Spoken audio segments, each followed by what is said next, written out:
So are you comfortable sitting there, or would you like to come in the front? Those of you who are interested, you can come in the front also. So today we are going to talk about basically ethics paper part A, the theory part. Case studies we have discussed a number of times. Part A has a variety of questions. Some questions are related to specifically to values, which are more simple to do. But sometimes what happens is that the questions which are there, they may be related to topics which are more wider in nature.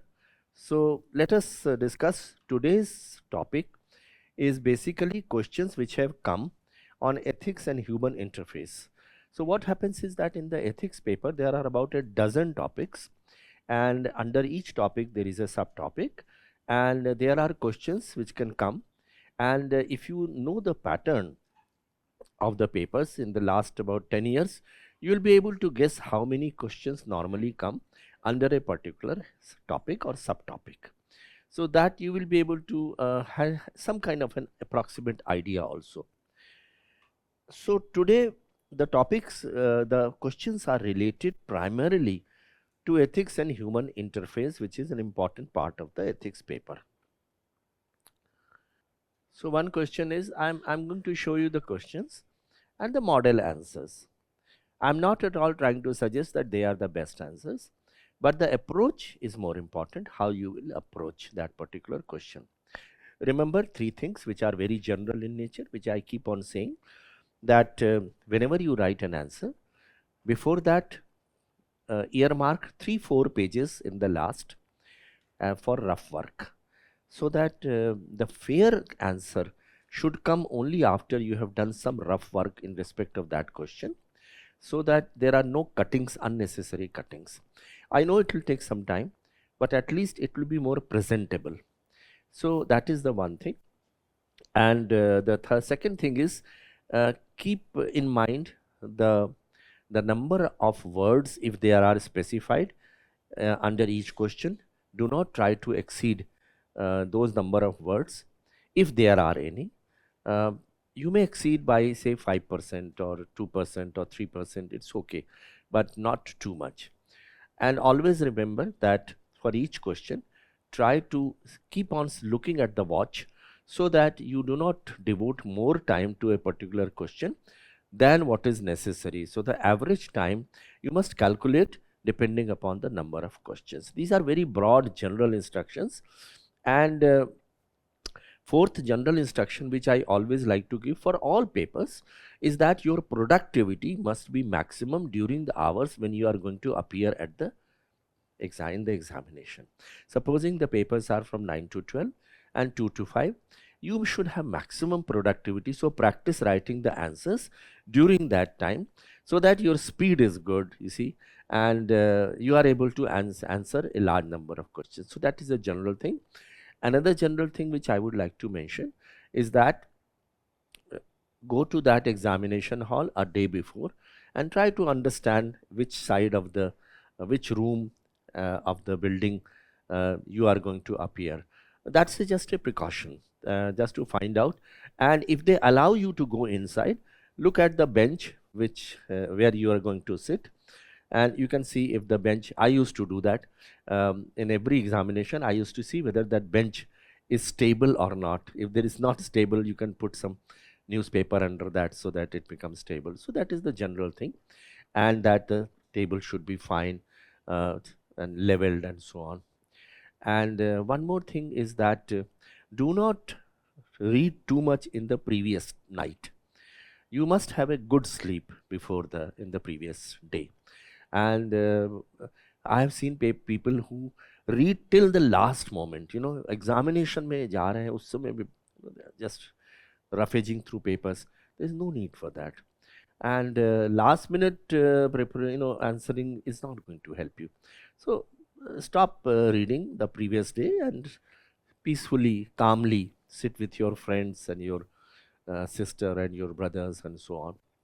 So that is these are some of the things. And one more thing, that keep a sufficient amount of time at your disposal before you are going to the examination hall, so that you are not late. Sometimes they don't allow you, you see, if you are late. So you reach half an hour before time. I remember the time management basically says, if you have to reach a place at 10 o'clock, if you reach at 10:05, you are late. If you reach at 10 o'clock, even then you are late. In order to be in time, you should be before time. So at least half an hour, I would like to say, whether it is interview, whether it is mains, must reach half an hour before that. Okay, so this is the question which came in 2023 UPSC paper. It says differentiate moral intuition and moral reasoning with suitable examples. So the approach given by us is this: start by briefing about moral intuitions and moral reasoning. Obviously, if they are asking for two things, you have to first of all explain the first thing and you have to explain the second thing. Show difference between moral intuition and moral reasoning along with examples. This I keep on saying in ethics paper particularly, you must give examples wherever possible. If not possible, it's okay, but wherever possible, try to give examples. It is examination paper basically of keywords and examples. And ethics paper, as I always say, use pictures, diagrams, flow charts, wherever you think it is possible. Those of you who have attended my other sessions also, I told you that, for example, if you have to write stakeholder, you can write stakeholder in the form of a diagram. You can also write the options in the form of a table. They help in making things more crisp and also giving a good impression on the examiner. And then conclusion. So introduction and conclusion, they are always, even when you will become a civil servant, you will notice that introduction and conclusion. You will be required to write a report, you will be required to write a proposal, you will be required to write an email, you will be required to write a letter, a communication. So all these things, the introduction and the conclusion should be the most powerful. Okay, so let's start. Introduction. Moral intuition and reasoning are distinct. The question was, what was the question? What is moral intuition? What is moral reasoning? The difference between the two. So I have started with moral intuition and reasoning are distinct, yet integral aspects of ethical decision making. Both are used in ethical decision making. Moral intuition and moral reasoning. Intuition is quick. You have an intuition. Something is happening inside. होता है ना, sixth sense कई बार होता है ना, that is intuition. And reasoning is on the basis of facts, figures and evidence. That is reasoning. Reasoning takes a longer time. It is systematic, stepwise. Intuition comes, just like that. Ki bhai, I have a gut feeling that I should not go there. That is the intuition. So, moral intuition versus moral reasoning. I have to explain the difference between the two. I have started with moral intuition and moral reasoning. They are integral aspects of decision making. There are some differences between the two. So, now I will explain both of them. First of all, definition. So, the definition. Moral intuition is instant judgment. So, that is instant judgment without conscious reasoning. All of you know, let me tell you, please understand, ethics is a very simple paper. It is just your common sense. You use your common sense, use your own language, use your own words, and you will be able to answer. So, moral intuition, we know about intuition. So, moral intuition is instant judgment. For example, immediate urge to help someone in danger. So, you are, your friend is being chased by a murderer. Your friend is innocent and he comes running to you and he says, please hide me inside your house. And then you hide him inside the house because you know that there is a murderer who is coming beside him. And then the murderer comes and he says whether that person is inside, and you say no. Now here you are telling a lie, but it is ethical because you are saving the life of your friend. And it has come instantly. These are also called as real world ethics. These are common sense. You will like to save. You don't have to think. You don't have to do some analysis. He says ki there is a friend that murderer is coming after me. Please hide me. So that is intuition. So you have given example. Okay. Decision making time. Decision taking time. Fast. Automatic. Quick. It doesn't take any time. Intuition. Okay, अंदर से निकल के आती, it comes from inside, isn't it? So, for example, India's immediate aid to Pakistan during floods.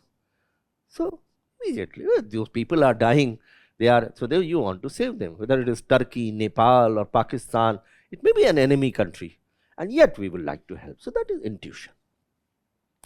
During COVID-19, the Prime Minister extended by giving COVID-19, COVID vaccines, intuition. Third is principles. It is culturally driven by culture. A person who is ethical, he or she will be driven by culture. He or she has been trained like that to help others immediately. So it is driven not by any particular argument, it is culture. I know my parents have been helping me, helping others, so I will also help, isn't it? If the parents are ethical, the children are likely to be ethical. It is driven by culture. What culture? Tata has got a culture where everyone is honest. Similarly, families have culture. Sanskar जिसको कहते हैं ना हिंदी में संस्कार. Culturally driven. It is rigid. For example, emotional response to child labor. Okay. So, emotional response to child labor automatically comes. A child working in a dhaba, immediately it will come. यार, इसके पढ़ने की उम्र है. So, that thing comes, isn't it? So, it's culturally driven. Because हमें संस्कार वो दिए. Whether it is schools, there are 3 institutions which have an effect on the human beings. 3 main institutions. What are they? Family. Yeah, schools, so educational institutions, and peer group, society, abroad. So, this is principles. Then factors influencing socio-economic status, education, experiences. For example, protests after the Nirbhaya case. So, intuition immediately comes. Oh, that girl has been subjected to this thing. Intuition will come. You don't have to think about it, you see. So, it is factors influence this. There are factors influencing. So, it can be someone who has been hit and run, someone like in Pune case, that BMW case. Immediately your response will be that. That is intuition. Those though IT professional, they were killed by that speeding car. So there are factors which influence socioeconomic status, education, experience. Biasness, it is prone to biasness. क्योंकि अंदर से आवाज आती है, it can be biased also sometimes, isn't it? It is not based on any step-by-step calculation, no evidence, no fact. It is just intuition, अंदर से आया, भाई मुझको ये नहीं पसंद है. So it is sometimes biased also. मुझे for example, I may not like a particular color. I may not like Maruti cars. I like Honda cars. So that is a kind of bias which is there, isn't it? Quality displayed. So there is some quality which is displayed in this. Okay. So which is the quality? Kindness. Intuition will relate to these kind of qualities. Kindness, strong emotions, for example, distress at a animal abuse. So there will be some quality which is displayed during moral intuitions. Is it clear? Now the moral reasoning. The same parameters.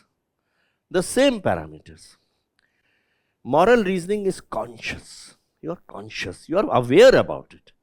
It is not something which is coming on its own. So you are aware. Here again you see we have formed a table, because table always presents a better way of differentiating between two terms. Conscious, deliberative process. It is deliberative. Deliberative means consciously. It is not spur of the moment. It is not sixth sense. It is not gut feeling. It is a deliberate attempt to analyze the situation through the process of rationality and objectivity, which are two very important values which a civil servant must have. So some people will apply the moral reasoning, for example, analyzing the ethics of the death penalty. So death penalty, some people will be in favor, some people will be against. So here we are analyzing, it is a conscious reasoning. So you will give arguments in favor and in against. It is not something which is like intuition. You will have to think about. For example, can you give me an example, some other example besides death penalty? Come on. Huh? Same-sex, euthanasia. Same-sex marriage, okay. Same-sex marriage, euthanasia. Mercy killing, huh? Surrogacy, yeah, absolutely correct. So these are things, or live-in relationship. So there you will like to, do some analysis, okay. So secondly, decision taking time. It is slow. It has to be slow, because you have to base it on some evidence, some facts, some figures, okay. So it is slow, deliberate. For example, India's strategic response to Taliban takeover Afghanistan. So you will have to think about it. What are the reasons why it has been done? So that is it. Third is principle. It is very principled. It is not on gut feeling. So it is based on facts, figures. So it is principled, consistent with moral commitments.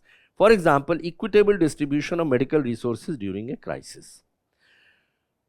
Say even COVID-19, you remember the things were limited. So they were distributed, they were sold. Only some maximum quantity was fixed, that you will not get more than that. So there was, isn't it? What were those things? Yeah, paracetamol. Yeah. So many things. Even when you go to market, you will not be in a position to hoard the things. You will. So it is that. So it is principled, consistent with moral commitments, equitable distribution of medical resources during a crisis. If there are floods, there is cyclone, you will have to distribute it equitably. Okay, it is equitably means it is based on certain principles, isn't it? It is not spur of the moment. You have to devise a policy. Okay. Factors influencing logic. So the logic, for example, the logic will say that evacuation of, for example, flood affected people or earthquake affected people. So the logic will say, oh, I think women and children and senior citizens, they should be evacuated first. It is based on a logic. because they are vulnerable groups. Then second category can be patients in the hospital, or then the third category can be VVIPs, who are very important peoples. Fourth can be prisoners. So this is how you will make it some based on some principles.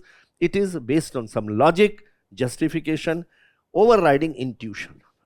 The logic, justification must override intuition. For example, Gandhiji's reasoning for non-violence.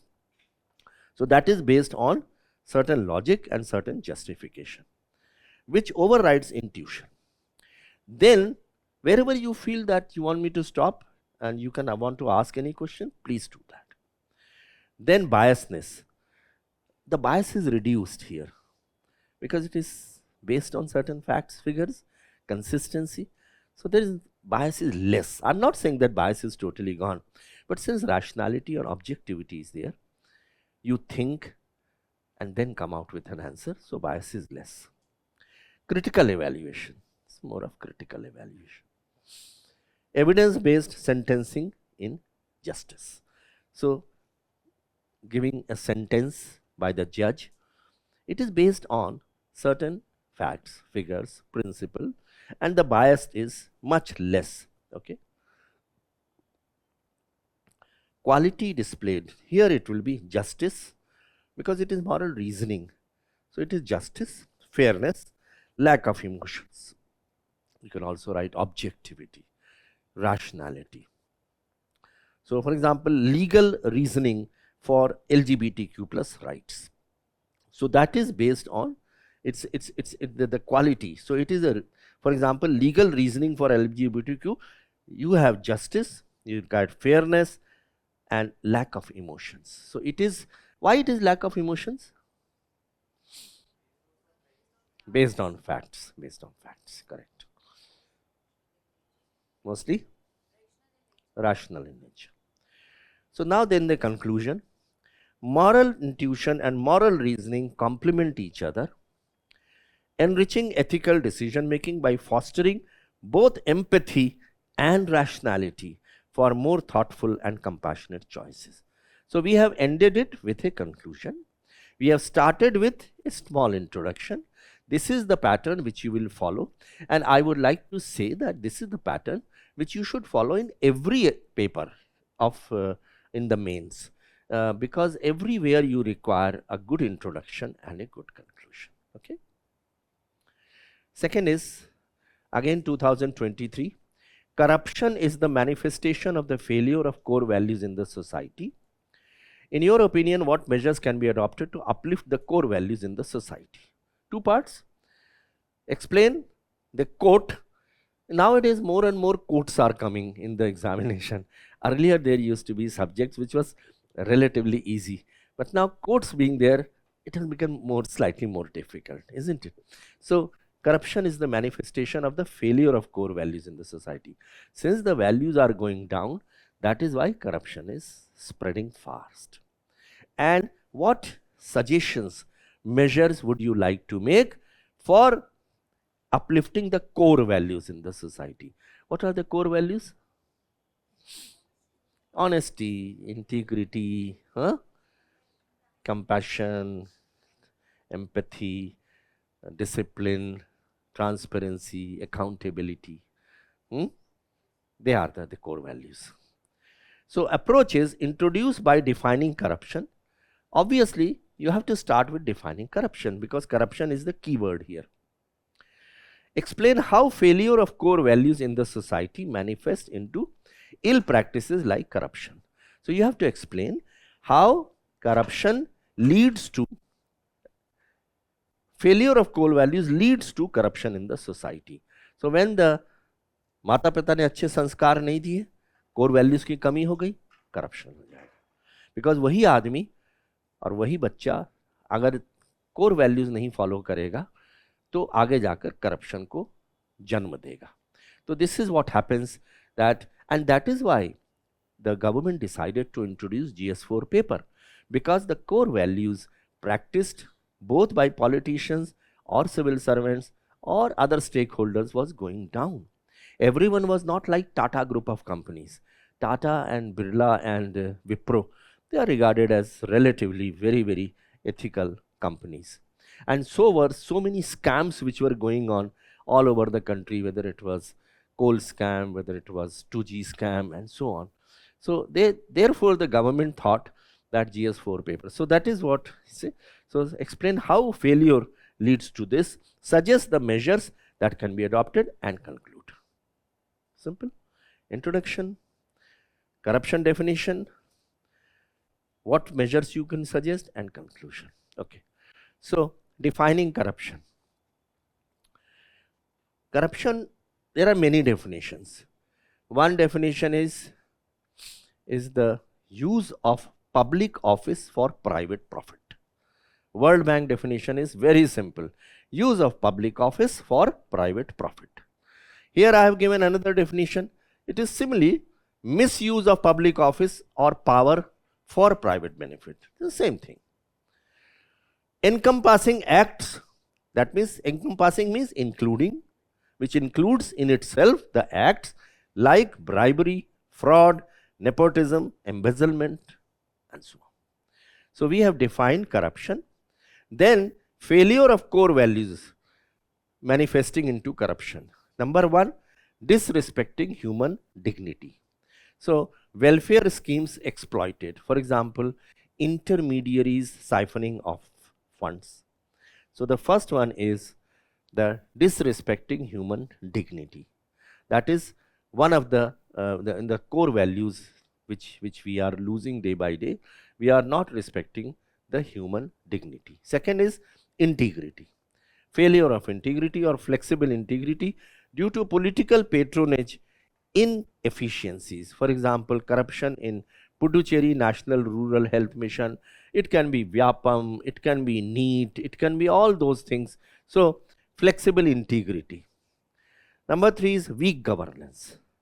You see, I am giving the broad headings. Why?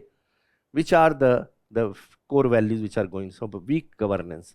Centralized power, poor accountability. For example, in the case of fugitive economic offenders, who are they?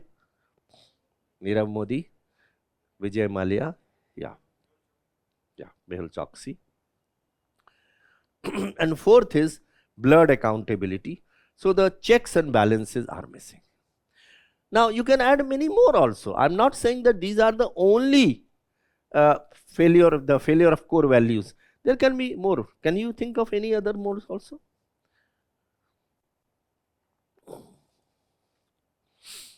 Can you think of any other core values? Compromising compassion. Okay. How?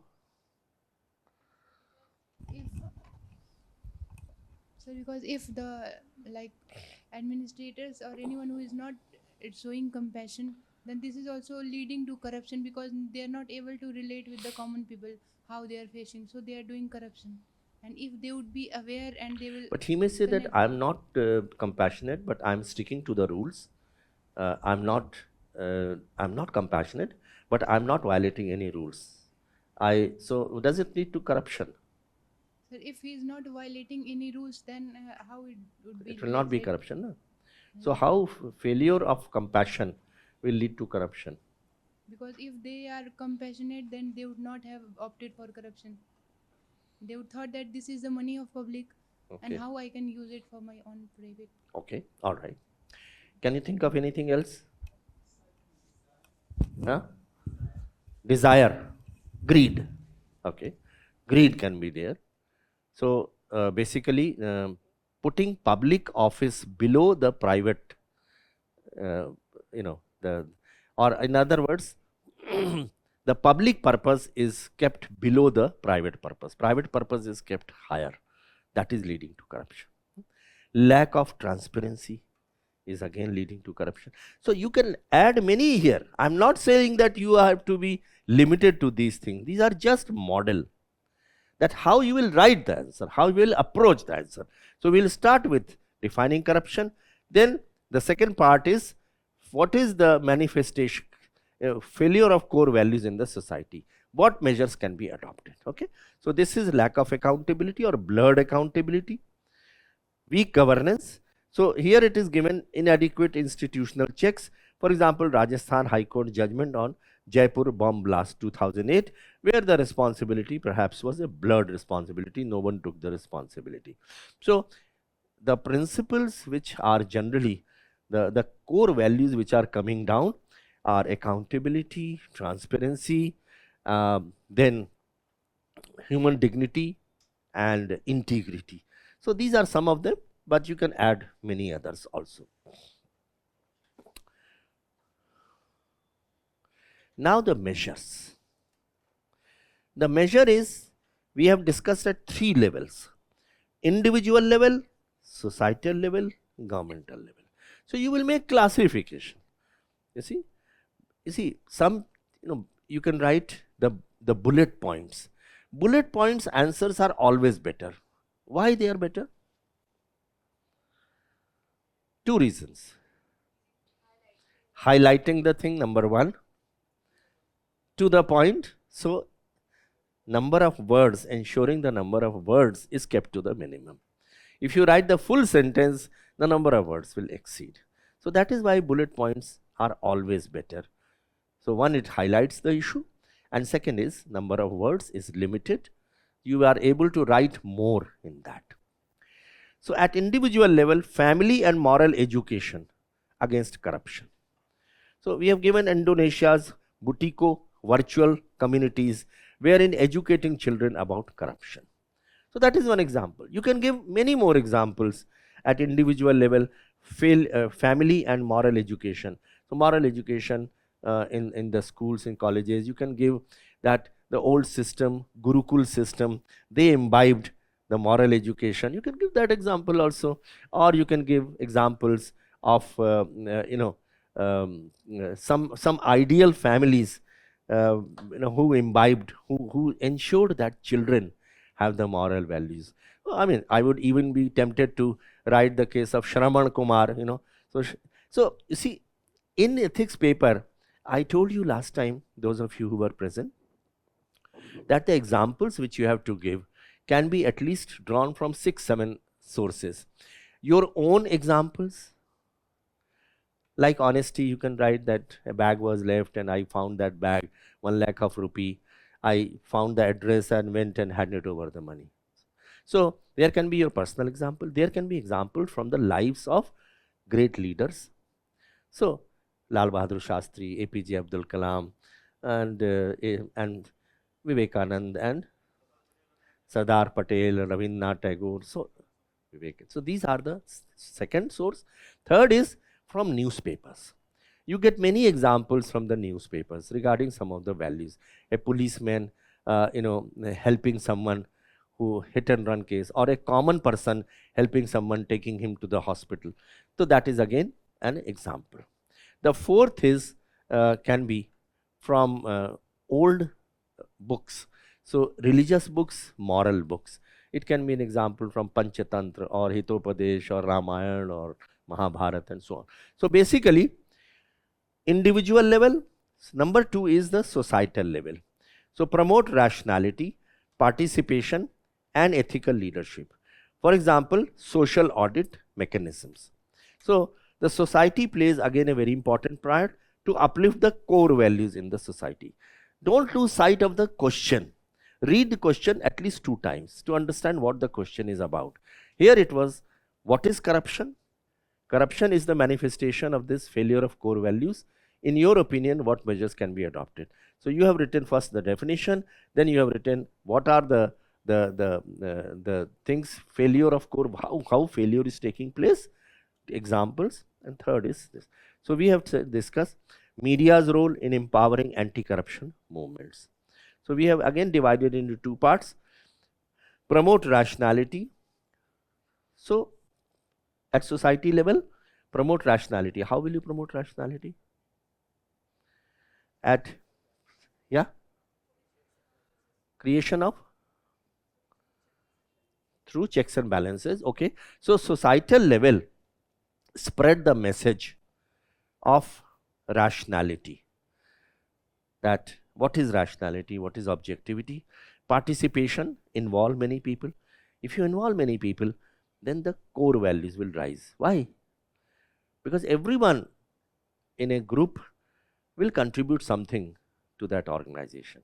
So in a society, people don't want to become dishonest. If you are a many people, because everyone knows ki he is going to or she is going to immediately inform me. So therefore, the temptation for indulging in unethical activities goes down if more than one person is present. So society plays a very important part. They look down upon. For example, if someone has done something wrong, the entire society criticizes him. He loses face. So therefore, the core values, society has a very strong position. It has a role. Okay? And ethical leadership. Ethical leadership, how? So in freedom struggle, so Mahatma Gandhi, ethical leadership, B.R. Ambedkar, and all those people who were very ethical. So they sent a message down to the people. Okay. So the ethical leadership, if it is, for example, can you name some of the ethical leaders? Anna Hazare would be there. Okay. And okay, Lal Bahadur Shastri, absolutely right. So these are the, so they may sometime become your role models. And since you worship your role model, so therefore if the role model is ethical, you try. For example, your father may be your role model. And therefore you will learn many things from your father, sometimes your mother. So ethical leadership plays a very important part. Okay. Then government level, strengthen accountability mechanisms and right to information.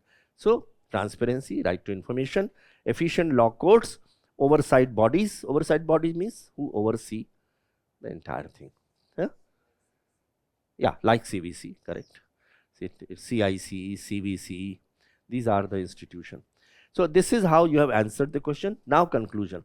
Community action as a remedy for corruption. So we have said that if it is community action, it will definitely lead to less corruption. So this answers this particular question. Any questions on this? I hope you understand. I have not used any jargon. I have not used any strong words or very difficult words. Very simple. I have not told you anything which you do not know. You are already aware about it. It's only this that you should put yourself in that position, and then you will be able to know the answer.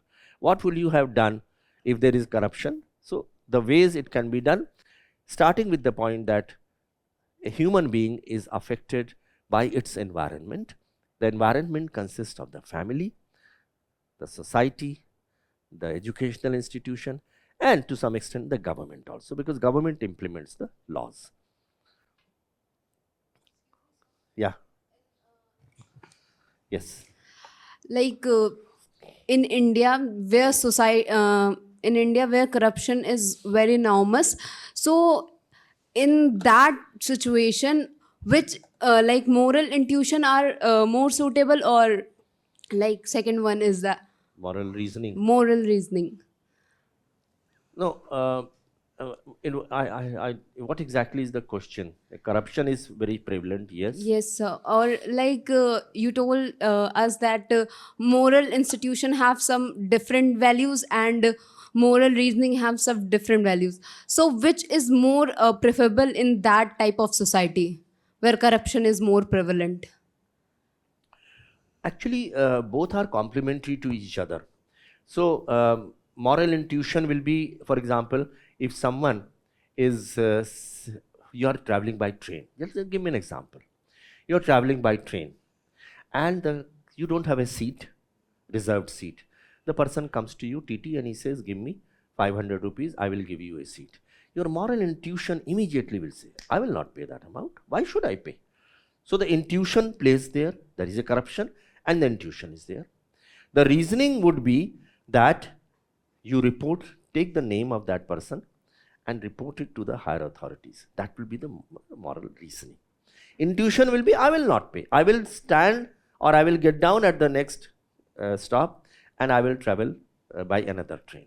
So both are complementary. In corruption, my view is that both moral intuition that is taking quick action, reaction, and also deliberate. So you will make a complaint to the CVC, you will make a complaint to the CBI, which is a thoughtful action. After considering that, knowing that fellow, you send it on as a complaint to the Prime Minister's portal.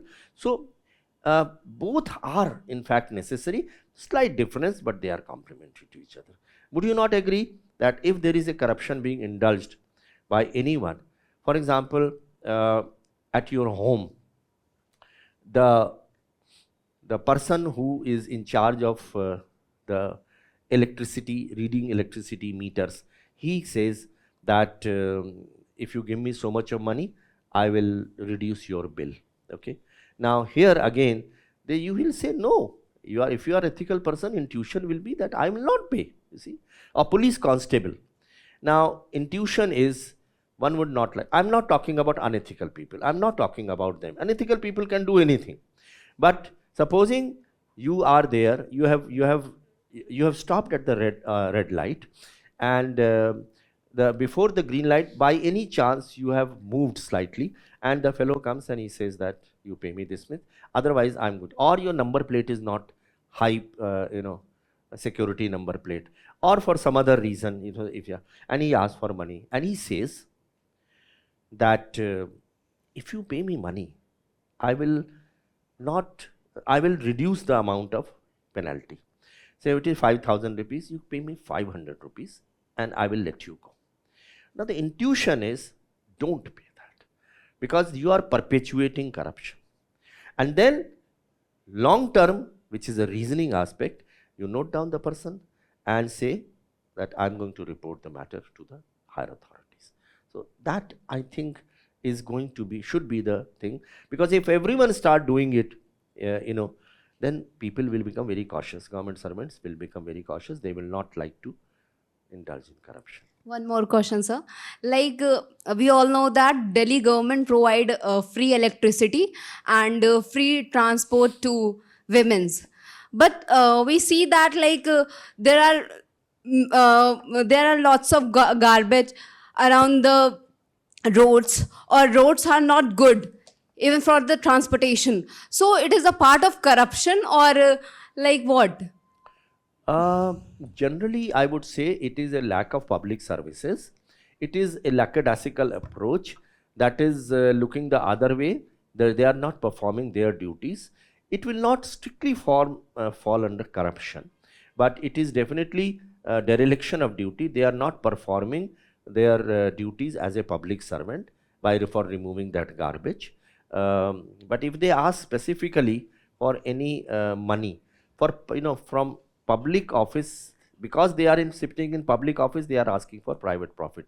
So therefore, in this case, garbage, again the question is moral intuition or moral reasoning. Intuition will be that it's too bad, it should not have been there, but the reasoning will say, all right, I will make a complaint. So I will take a photograph of that, I will put it on the social media or send it to them. That is moral reasoning. So it is not corruption as such, but it is a lack of duty. And why Delhi people see all that thing, but not spread the awareness around the society about this? So someone has to take a lead, and what happens is that we have a chalta hai attitude.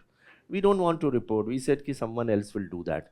But if every one of us start doing it, I can assure you all these cases of corruption or lack of public services, they will definitely improve. But everyone feels, why should I do it? Why should I become he becomes an enemy when I report this matter? So they don't do it. Foreign countries, it never happens. Everyone will report. They are very responsive. I remember in a Shatabdi train, there was what happened was that the train was about to reach the destination, and the person who gives food, that waiter, he started moving with a tray with sauf and elaichi and other things, and he was expecting everyone to put some money there. So 5 rupees, 10 rupees tip. So one of the passengers, he took umbrage to that. He said, what is this? He clicked a photograph and he sent it on the social media to the railways authorities, and before the train could reach the destination, the contractor's security of 20,000 rupees was forfeited. Railway is one particular department, ministry, who are very, very sensitive to the reporting of not performing duty or corruption by the people on Facebook and Twitter. So they have got a very strong handle, Twitter and Facebook. So here people have to understand that they must report such facts, but people don't do it because everyone says कि भाई कोई और lead ले लेगा. I think that is why we are lacking in terms of this, but it doesn't happen elsewhere in the world. They are very, very particular about it. But I think, sir, it's a government duty. If he applied some strict rules and regulation, then the problem So will definitely solve. it is government's duty, no doubt about it. But if the government does not perform, it is the duty of the citizen to point it out that you are not performing well. Thank you, sir. Okay. So question is, it is believed that adherence to ethics in human actions would ensure in smooth functioning of an organization. If so, what does ethics seek to promote in human life? How do ethical values assist in the resolution of conflict? So basically the question is that it is believed that adherence, that is being ethical, would ensure smooth functioning. If so, what ethics seek to promote in human life, and how do ethical values assist in conflict resolution? So here again approach is introduce the answer with explaining the statement briefly. What exactly does it mean? Address what ethics promotes in human life, essence of ethics in human life. So what ethics promotes in human life, that is the second part. Substantiate how ethical values help in conflict resolution. And then the conclusion. So basically I have divided the question into 3-4 parts, and accordingly we have to answer each of the parts. Okay. So introduction. Ethics is a system of moral principles, guides human conduct. Ethics is about human conduct. One human being dealing with another human being, another stakeholder, that is called as ethics. When the human being starts using the values in its conduct towards other human beings, it is said that you are moving on in an ethical direction. So what are the values? The same values which we have discussed so many times. So ethics talks about what is right and what is wrong, what is good and what is bad. So ethics is a system of moral principle, guides human conduct, distinguishing right from wrong and ensuring smooth functioning of organizations. Okay. So what ethics promotes in human life?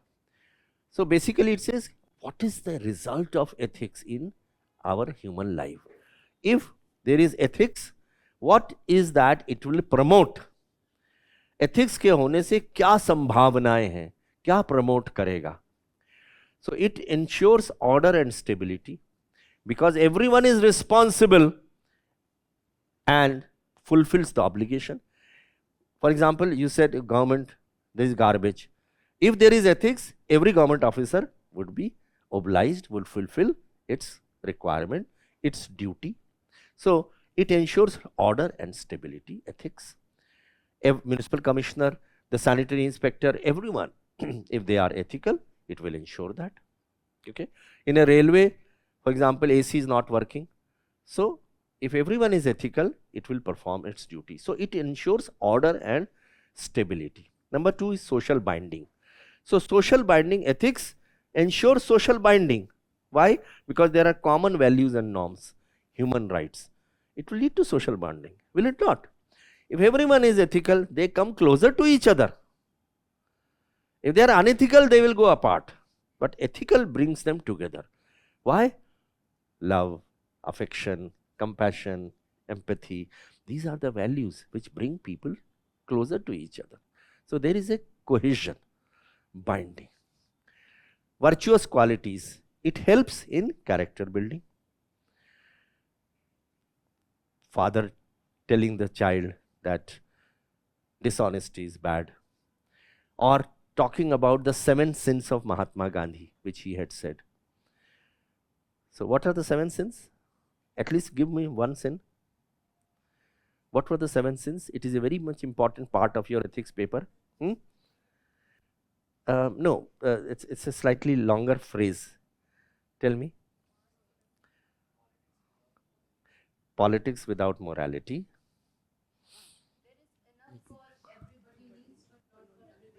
they are not 7 sins.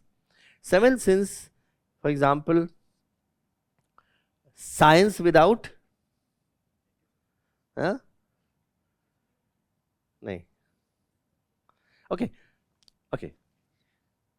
Open up Google now and tell me what are the 7 sins. Do it now. Never postpone anything. This is another thing which I will tell you. Yeah. Yes. Yes. Yes. Yes. Yes. So, they are the 7 sins. Whenever you come across any question, try to look up the answer then and there. Never procrastinate. That is the one of the biggest sins which I would say is to procrastinate. Okay. So, exactly that is this, that it helps in character building. If the father tells the children, talks about the 7 sins, then when they grow up, they will build in character. Ethics will bring character building. Progress and prosperity, values of productivity and efficiency.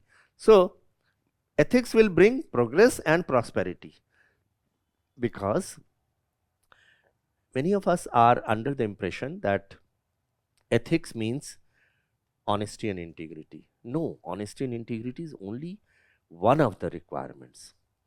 You have to be, as a civil servant, for example, you have to be efficient, effective, you have to perform, you have to deliver, you have to contribute to the productivity.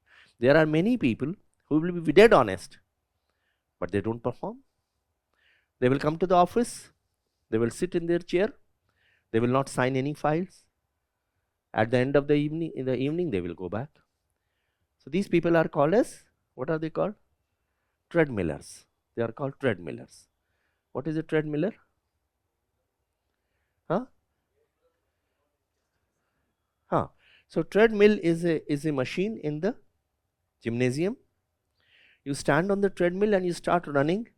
After 20 minutes of running, how many inches do you actually move? Not even a single inch. You are doing stationary running. So many officers, many persons, they don't perform. They may be very honest, but they don't perform. They don't deliver. So therefore, important thing is, if everyone is ethical, it will lead to progress and prosperity, productivity will increase, efficiency will increase. Direction to institutions. Ethics, direction to institution defines purpose and goals, promotes ethical work culture. Tata's does it, it gives. So ethics gives a direction to institution, how the institution should run. So it defines the purpose and goals, promotes ethical work culture, like in Tata's or in Wipro and many other institutions. Role modeling. Ethics help in role modeling. Promotes upright leadership. So Martin Luther King, Gandhi ji and Nelson Mandela, Abraham Lincoln, Raja Ram Mohan Rai and Ishwar Chand Vidyasagar, B.R. Ambedkar, Vivekanand. So they are the ethical leaders. So ethics leads to role modeling. Now, how ethical values assist in conflict resolution? If you are ethical, decision making is affected. They assist in decision making. How? Tell me. Yeah, people will not lead to corruption, because probity, honesty, integrity. If you are very firm believer in ethics, you will not indulge in corruption. Even if the people will come with money, you will say, no, I am not interested. I will base it my principles on whatever is right, whatever is rational, whatever is ethical, I will do it.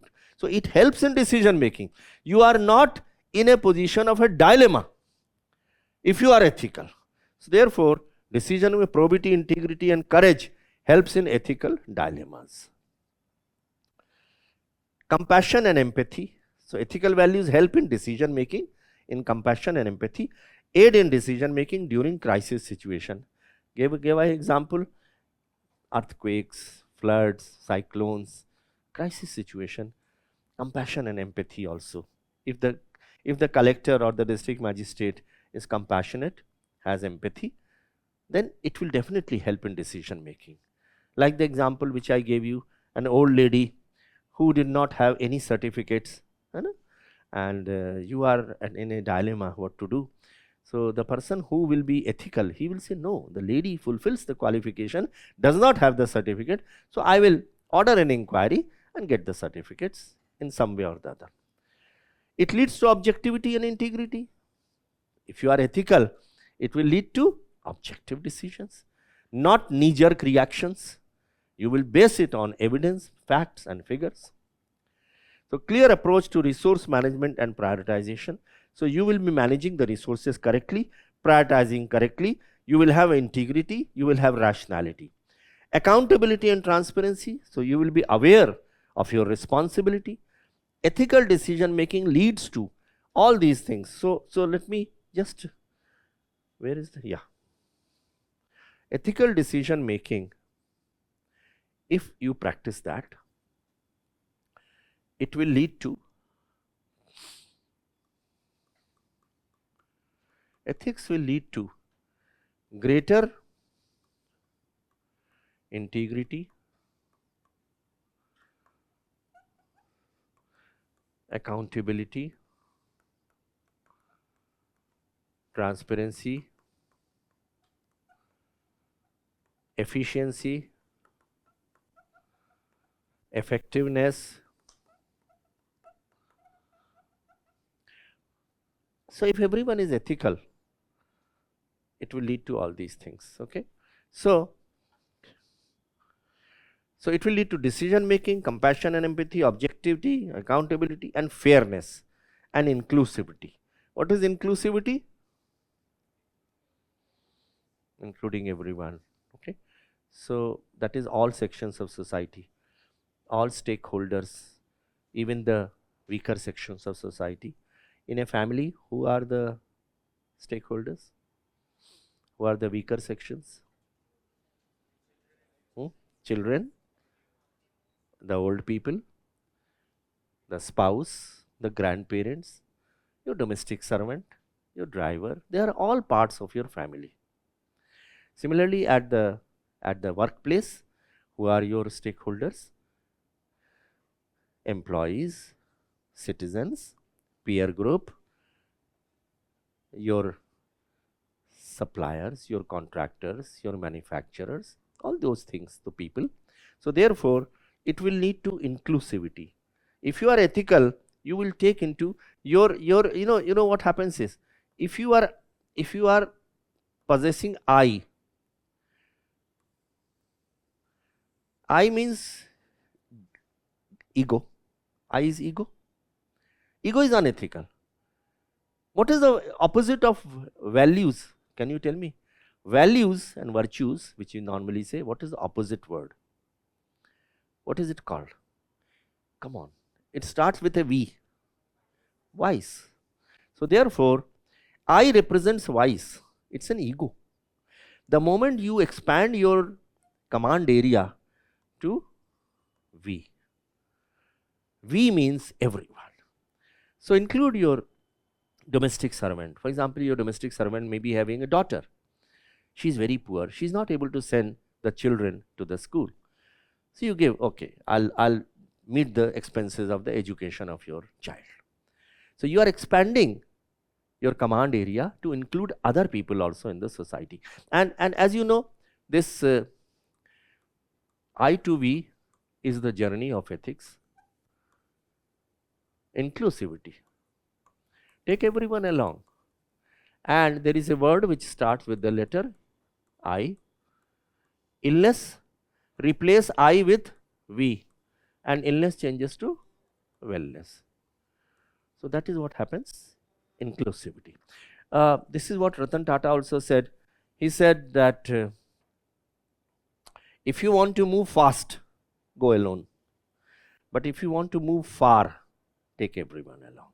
That is inclusivity. Right. So it resolves cultural conflicts and promotes common goals. Common goals. Everyone is moving in the same direction. So the conclusion is, ethics, ethical values in public administration ensure better welfare outcomes and societal well-being, promoting peace, harmony and stability. You can write it in your own words. I'm not saying that you have to ratify these particular introduction or this, but having said that, let me say questions in the ethics paper, generally they are repeated with slight modifications. So you must go through all questions of the previous years, and you will find that on Google also you will find many solutions to that. So look at all the solutions. There will be how many questions? I mean, in the last about 10 years, there may be 150 questions or so. Go through all of them, solve each one of them step by step, and you will come across that almost the same pattern is repeated. They will give a question on corruption, they will give a question on human values, they will give a question on emotional intelligence, and so on. So you will be able to easily practice that. Okay, so yeah, Nana, tell me. Actually, so here we have discussed about the different values, that if an administrator imbibes these values, then what would be the possible outcome. However, the question is that how ethical values will help for conflict resolution. So we have not addressed it properly. Yes, you are right. Conflict. No, These are, sir, the general outcomes when somebody follows the ethical values. no. Let me. Okay, your point is well taken. I'm not saying if you are having strong values, if you have a decision making, probity, for example, integrity and courage, the conflict in decision making will be avoided. Will it not be? If you are honest, if you have integrity, probity, the decision making will not suffer. You will immediately be able to take a decision. If you don't have probity, if you are thinking that let me sit on the file, okay, the conflict is that with your inner self, the conflict is there inside you between your public interest and private interest. There is a conflict. You will like to say that, okay,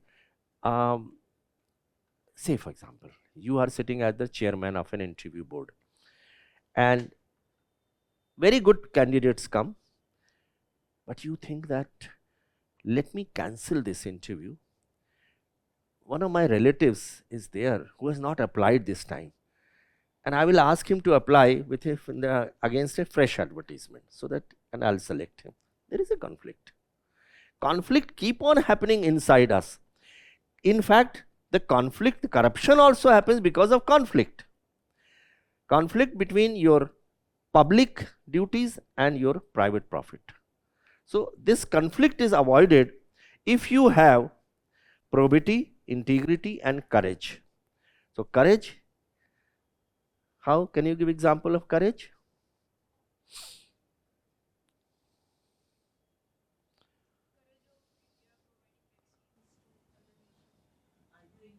Okay, okay.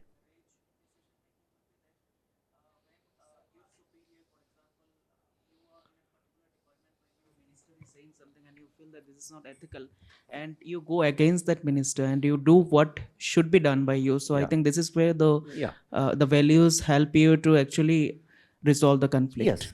So this conflict, if you have these things, it helps you in taking decisions. Okay. Then compassion and empathy, they aid in decision making during crisis. Okay. So conflict is there in the other cases also.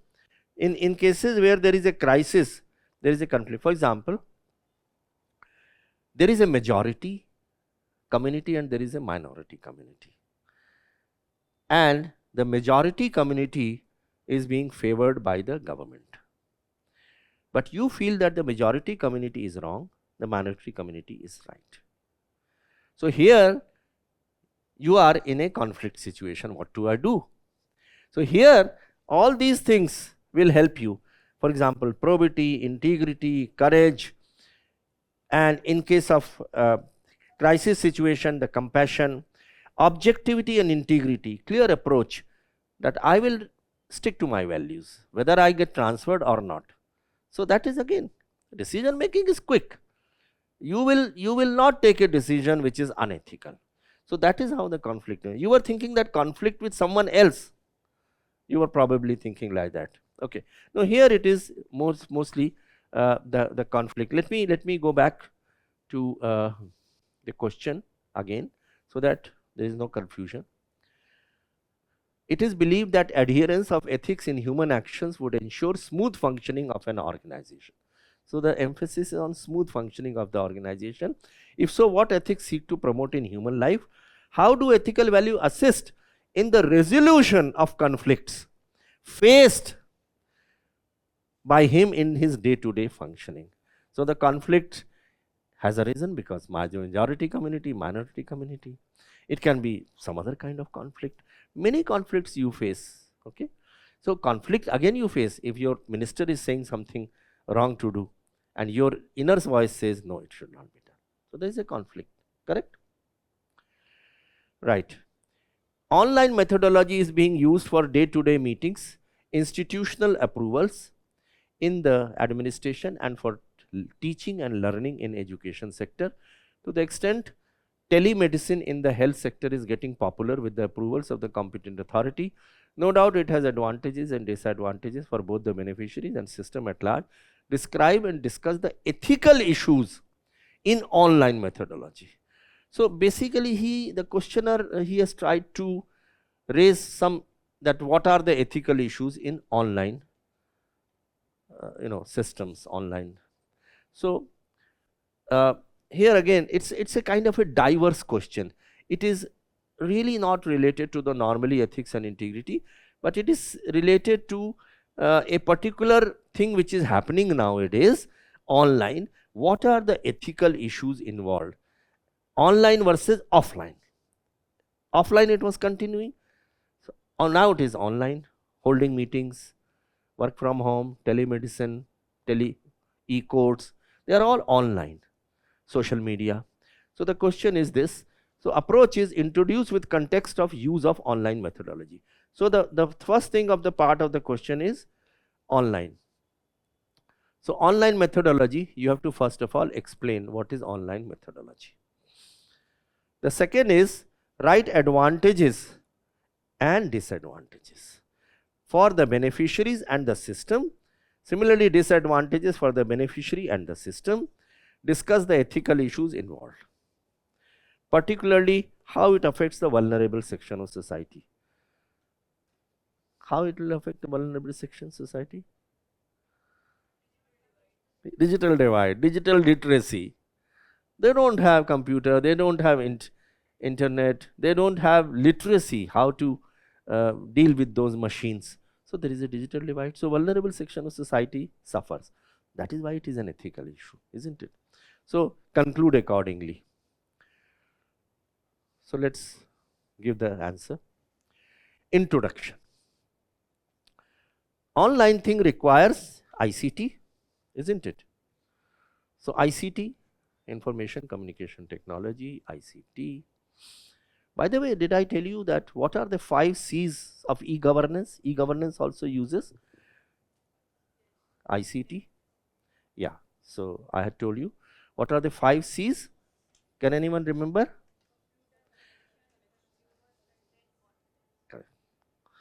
It is computer, connectivity, consumer, content, and confidence. So what are the advantages? First of all, we have written online methodology involving ICT. Its adoption has increased post-pandemic. So post-COVID-19, the use of online methodology has increased tremendously. What are the different uses? We have already discussed. Some other things, smart cities. Anything at the toll barriers? Fast tags? The drone, okay, drones is also there, yes, why not? And of course, online education, yeah. OTT is also something. So Netflix and Prime Video, digital payments, correct? Yes, absolutely. So advantages. Better service delivery, e-governance improves quality. For example, Umang can be many other apps. Bheem app is there, and Paytm is there, and everyone. Okay. Enhances social capital. Work from home boosts family interaction. Social capital, binding, communities coming together. In fact, during COVID-19, it helps in improving emotional intelligence. For the first time, the parents and the children, they were sitting on the table and having food together. That increased the social capital, the community feeling, isn't it? So, whatever one may say about COVID-19, but it definitely had a silver lining also. So, therefore, even though COVID-19 has been responsible for many ills, but I think we should say thank you, Mr. COVID, because you have brought the families together. You have improved the social capital also. You have improved the environment, and many other favorable things have come. In fact, I take a subject in which world after COVID-19, how it is going to look like. It has changed. There is no doubt about it. Okay, better accessibility. E-learning and telemedicine ensure fairness and equity. You can write your own words, but definitely better accessibility. E-learning, you can take education to the far-flung areas with the help of internet. In Himachal Pradesh or in those areas where you are not in a position to have schools or children, if you have internet facility at the Gram Panchayat level, you can definitely ensure e-learning. Similarly, telemedicine, doctors may not be available, but telemedicine, you can have consultation with the doctor. Efficiency, greater transparency and efficiency. For example, DBTs. So DBTs is again a positive aspect. There will be many other answers. What can be the other efficiencies?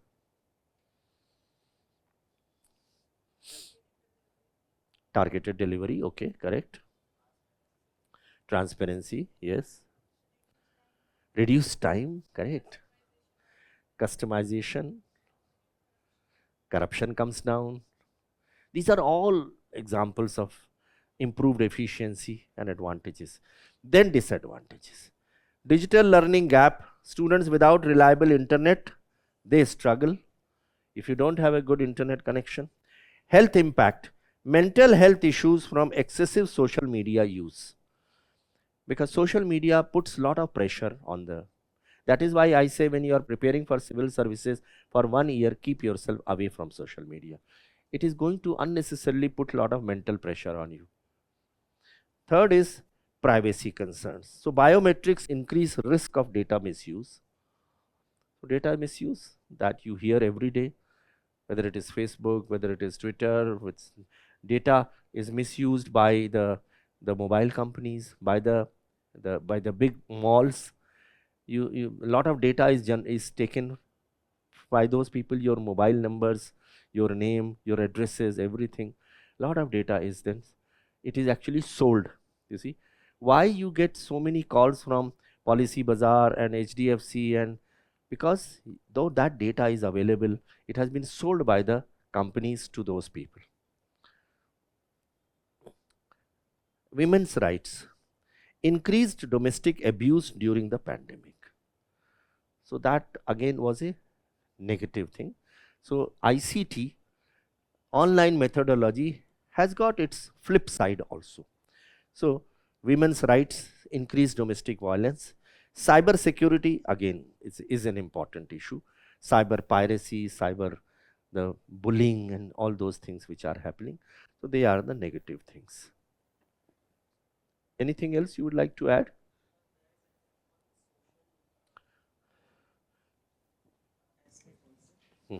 There's this idea that this digital society or this online methodology and all, it also creates a divide. There's ostracization and there's division culture between haves and have nots in the society. So correct, I agree. It does lead to creating two different kind of communities, one who are knowing, having the digital strength, and those who do not have digital strength. The other day I was reading a news item. One of the robos, he committed suicide, yeah, because of work pressure. So all kinds of issues comes. Okay, right. So ethical issues, that was also a part of the question. So ethical issues is, what are the ethical issues concerned with online? That was the question. So one is data misuse. Why this? How to make it full page? Okay, right. Even now it's not. Okay, yeah, sir. So data misuse, authorities might misuse the data. Data misuse, authorities might use data to manipulate behavior. So sometimes the behavior can be manipulated by data because a lot of data is generated. Erosion of trust, cyber frauds and harassment reduce trust in digital media. So the kind of frauds which take place, whether in banking operations or in many other operations, the kind of embezzlement, the frauds, one of the many important things which is happening is identity theft. So identity theft, if you look up, what can be an example of identity theft? So identity theft can be your credit cards. So misusing the credit card of someone else. So that is identity theft. So this is all on account of the e-governance, ICT, accessibility, low literacy, internet penetration and access to smartphones. So there are issues connected with accessibility. You are not able to take the optic fiber to all the panchayats even now, even though it was a very important thing under Digital India. So, but accessibility problems, electricity problems are there, power is not there. Then literacy is not there, computer literacy. So accessibility, low literacy, internet penetration, digital gender inequality, fewer women access to the internet, reducing their learning and earning opportunities. So generally it has been found that the men folk are more savvy with the internet, women folk are less savvy. And then children, you don't agree to this digital gender inequality? It is generally like that only. Children, internet addiction affects concentration and well-being. These are all ethical issues, isn't it? So, technological abuse, cyberbullying, commodification of women and youth radicalization. What can be the commodification of women here? Example, affecting the morality of the children also. What is that? Objectifying the women, yes, in advertisements and other things. And one more thing which is happening because of ICT, which has a huge effect on the morality of the young. Deepfakes is also there, correct? Pornography. So pornography again has got an effect. And digital illiteracy. So prevalent amongst older generation and in rural areas, there is a digital illiteracy. So these are the ethical issues. Our question was ethical issues.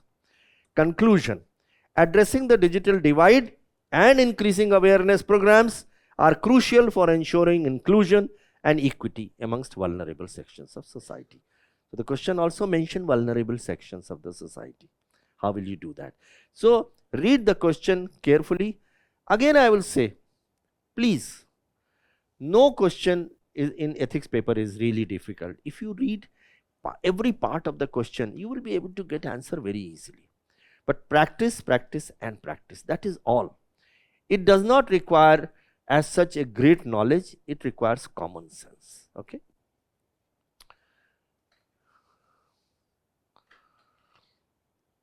The question is impact of digital technology as reliable sources of input for rational decision making is debatable issue. Critically evaluate with suitable examples. Answer in 150 words.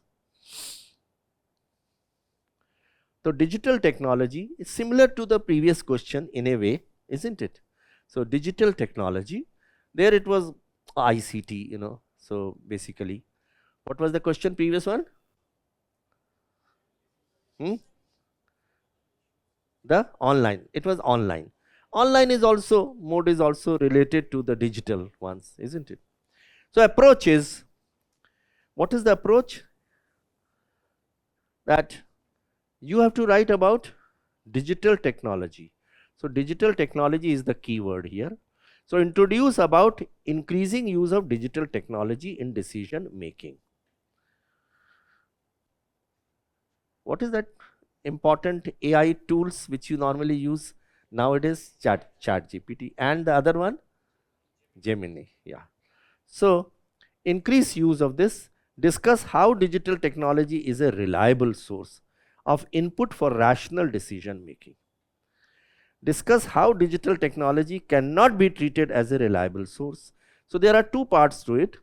Discuss how digital is a reliable source of input for rational decision making, and how digital technology cannot be treated as a reliable source of input for rational decision. So the pros and cons you have to basically write, because the question is that is it a reliable source of input for rational decision making? It's debatable. Debatable means there are pros and there are cons. So you have to write both pros and cons. Critically evaluate with examples. Conclude. This is how you will approach this paper. And you have to restrict to 150 words only. So introduction, the adoption of digital technologies by organizations, individuals and governments is on the rise, aiding in decision making processes. So everyone is using, individuals, the organizations and also governments. So digital technology as a reliable source. First of all, as a reliable source. It leads to better transparency. Kindly see, I am using bullet points, so that number of words is kept to the minimum. Okay. So better transparency. Example, National Family Health Surveys provide data for policy decisions. That's an example. There can be many more examples. Can you give some more examples? Huh? Reduces human error, yes. Which data? NCR. Okay, crime. Related to crime, na? Yeah, okay. Yeah, so that helps in fair framing policies for, because if you know that this particular state, this crime is on the rise, then you have to take measures for that. So it is a better transparency. Real-time analysis. For example, GI tagging and traffic cameras monitor and inform decisions. So real-time analysis. Digital technology help in real-time analysis. So you can you give some examples? Huh? Cyclone path, okay. If there is a traffic congestion on the road, you will immediately, switch over to another direction. That's a real time, you see. So real time analysis can take place. By the way, let me ask you a very mundane question. How do you think the Google calculates the distance when you write? No, it is this is the time taken to reach that point. How it calculates? And why, tell me, why it's a female voice and not a gent's voice? It's a female voice most of the time, 99.9%, unless you change it to a male voice, female voice. So I'm leaving this thought with you. First thing I will tell you, the second you can look at Google, you will be able to find out the reason how it calculates the distance. How? Yeah, satellite is there. Satellite, how does it calculate that I will take so much of time to reach that point?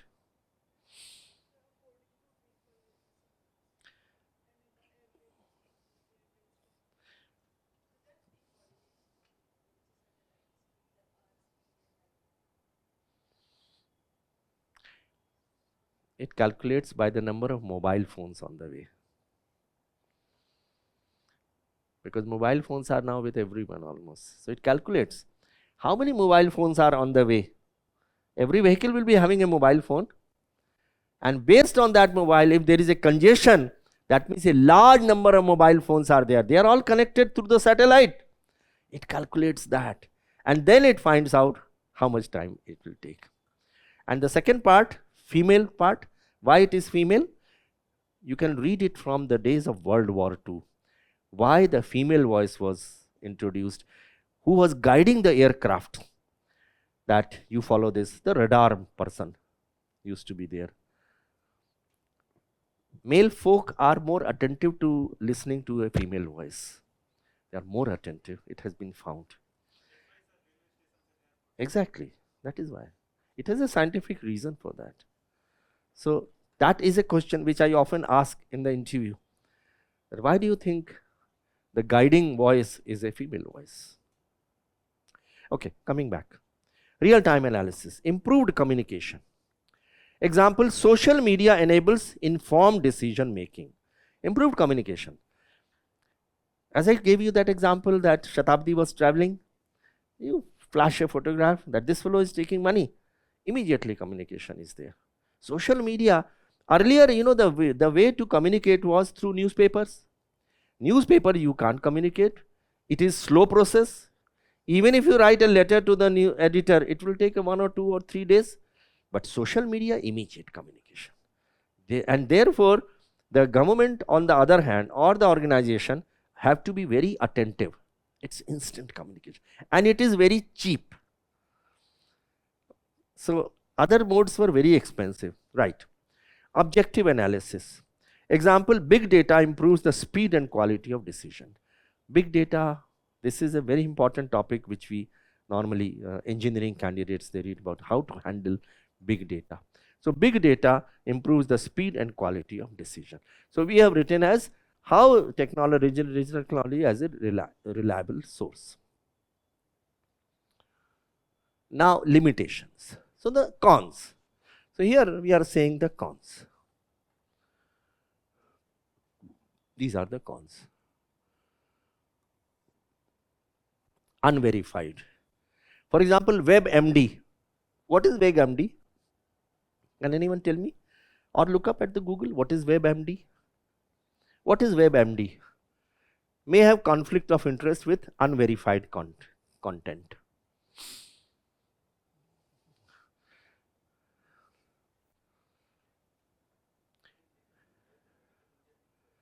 It is related to health, medical use and information. So WebMD may have conflict of interest with unverified content. So if you type it on ChatGPT, for example, see what is the answer. How WebMD will have a conflict of interest with unverified content. Just type it. I'm only trying to tell you that use all sources of information to write your answers. Many times you will have one, the Gemini gives you 3 options. If you type it on Gemini, a particular question, it will give you, for example, 3 drafts. And you can choose one of the drafts. So take this question and see what are answers.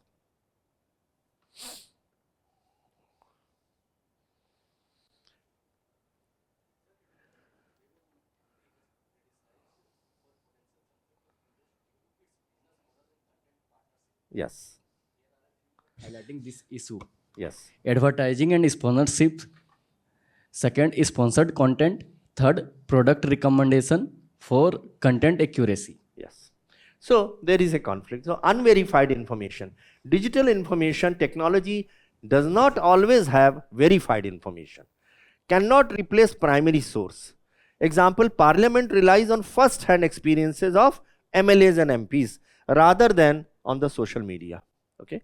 Even, for example, even print media, even if it is print media, it is not verified, because they will say it's newspaper. So the MLA and MP, he says, no, I had gone there and I had seen this thing happening. A person had died, family. It will carry a lot of force. So digital information is always a secondary source. Okay. So cannot replace primary sources. 3. False inputs. For example, manipulated data can lead to biased decision. In schemes like PM Fasal Bima Yojana, there can be many decisions which can be termed as bias, because digital information is always not a very reliable one. So it is always fraught with many dangers. Okay. Traditional knowledge. Example, tribal knowledge systems offer unique insights not captured by digital tech. So many times tribes who have their own instinct and own knowledge, they are not told by, actually they are not captured by the digital technology. Unethical marketing. False advertisements influence individual decisions. Example?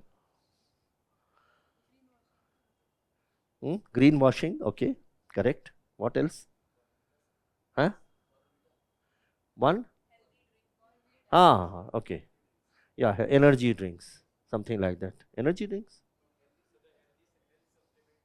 Health supplements, yes, correct. They are false advertisements. Surrogacy? Surrogate advertisements, correct. Can you give some examples of manipulative marketing like these? Patanjali, correct, correct. Patanjali was issue was raised to the Supreme Court. What other can be the AstroTalk? Yes, AstroTalk is there, correct. That is also stock market, yeah. Or they claim that you will grow hair, the application of this thing. Or you will burn fat with this belt if you wear. Or Fair and Lovely. So these are all manipulative ones. Okay. So digital advertisements sometimes give such a rosy picture. You are tempted to buy that, and it is manipulative. Okay. So conclusion is, here we have talked about the pros and the cons of digital technology. First part, what is digital technology? What are pros? What are cons? Then a conclusion, rational decision making should be based on facts, reasons and non-biased information. While digital technology aids in decision making, it should not be the sole source. You should back it up, confirm it from other sources as well. Otherwise, it is liable to be sometimes manipulative, sometimes wrong. You agree? Isn't it? Okay. Discuss the role of ethics and values in enhancing the following three major components of comprehensive national power, which is human capital, soft power, that is culture and policies, and social harmony. 150 words. So here the question is comprehensive power, national power. So human capital we know that something related to the human development, human sources power, and soft power, which is the culture and the policies. What are the soft powers of India? Yoga, Ayurveda, yeah, correct. Buddhist circuit, yes. Indian diaspora, yes. So, what? Pardon? Cuisines, yeah, why not? Cuisines also. The dresses, the cuisines, Bollywood, yes, correct, Bollywood. That is the soft power. So discuss comprehensive national power in the introduction. So first of all, you have to discuss what is comprehensive national power. So discuss that. Then discuss role of ethics and values in enhancing the three components of comprehensive national power. So three components you will deal separately: human capital, soft power and social harmony. Human capital, soft power and social harmony. Then conclusion. Simple. Question, whatever you read it twice and you will be able to understand what is to be answered.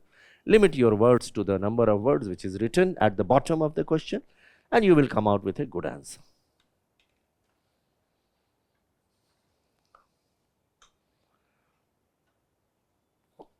Introduction. Again, a model answer, not necessarily the only answer. You can have many answers to that. In fact, all these questions, let me tell you, if you put it on Bard or Gemini or ChatGPT, you will come out with a variety of answers. And this is what I always like to tell you, digital technologies, artificial intelligence has a huge power. So, but I would at the same time hasten to add, do use these artificial intelligence tools, but ultimately this power is supreme. So get many options, try to prepare the best option by doing cherry picking. What is cherry picking? Huh? Huh. Yeah, it is like a cafeteria approach. So cafeteria approach में क्या होता है? What happens? You have a dal, you have a sabji, you have a sweet dish, you have a this.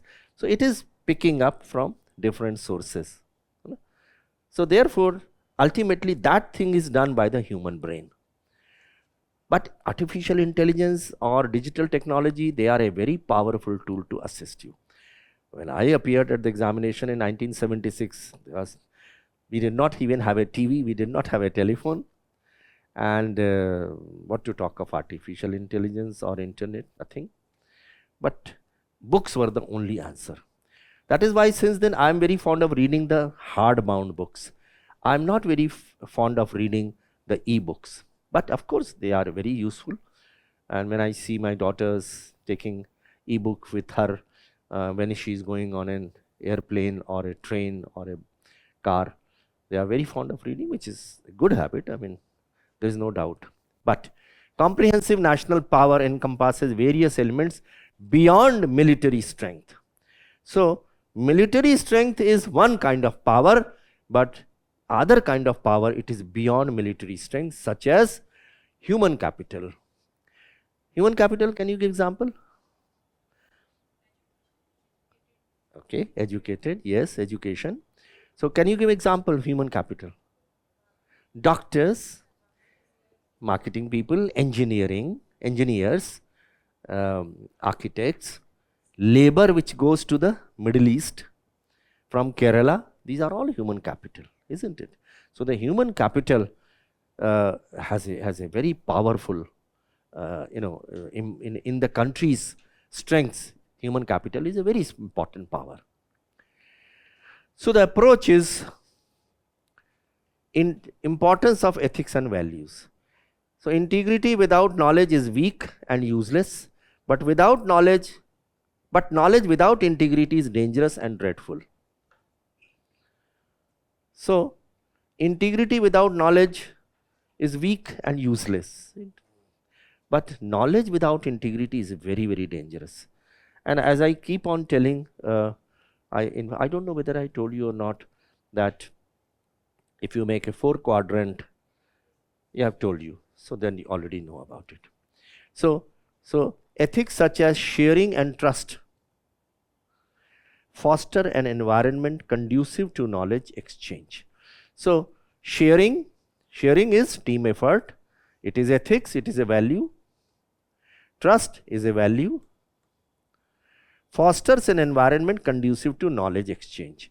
If there is a sharing between two nations, sharing of trust, sharing of money, sharing of power, it leads to an environment conducive to knowledge exchange. In India's, for example, where do you think sharing of knowledge, power, all these things take place? Example, IT, IITs, okay, yes, think tank like Niti Aayog, yeah. So sharing of in education, power, shared values encourage individuals to prioritize collective goals over self-interest. So you remember we said that team is, what is team? Together, yeah. So together everyone achieves more. So when you work together, then the collective goals, because in a team there is a shared goal. So ethics and values, if they are there, teamwork will be there. So collective goals, shared values encourage individuals to prioritize collective goals over self-interest, strengthening national capabilities. So if there are shared values, then there is a shared goal, and that helps in rising above self-interest and considering the national interest. So this is the importance of ethics and values towards what? Human capital. So when it comes to human capital, if people join hands together, they will have a common goal. So ethics and values inculcate a feeling of cohesion and coming together in the form of a team. Shared values and soft power, culture and policies. Ethical conduct in international affairs bolsters a nation's reputation and goodwill. So, example, China's aggressive policies undermine its soft power. Policies in the South Sea, very aggressive. It gives loans and then extracts its pound of flesh like a Shylock. So naturally, if it is unethical, China is regarded as unethical. One of the Koreas is also regarded as unethical, North Korea. So therefore, if you have ethics and values, it enhances soft power. Because soft power may not be that effective as hard power, but it is an important power. If you go to Russia, you will find that Raj Kapoor's song Mera Joota Hai Japani is still being sung there. They are very fond of Indian films. Pakistan also, they are very fond of Indian films. And you will see that Mehndi Hasan and Ghulam Ali, they used to come to this side. Lata Mangeshkar and Asha Bhosle go to the other side. So this is how the soft power. I don't know any one of you have gone to the Wagah border. It is, Yavgin? Wagah border is in Amritsar and Pakistan on the other side. And literally, when you open the doors, people rush with that kind of, and so happy because they regard the two countries to be brethren and sisters. So that is the kind of soft power of the people. So that is, nations must model governance on ethics like freedom and shared values. That is why you have many groupings of nations which are more effective. For example, which are BRICS, yes. NAM, okay. G, yeah, Quad is also there. And some G7 and G20 countries also. Yes, ASEAN is there, and BIMSTEC is there, and NATO is there. So the groupings of nations where they have a common aim or goal, they come together. So they enhance the soft power. So nation must model governance on ethics like freedom and shared values to create a compelling culture influence globally. So we have talked about human capital, we have talked about soft power. Now the third one,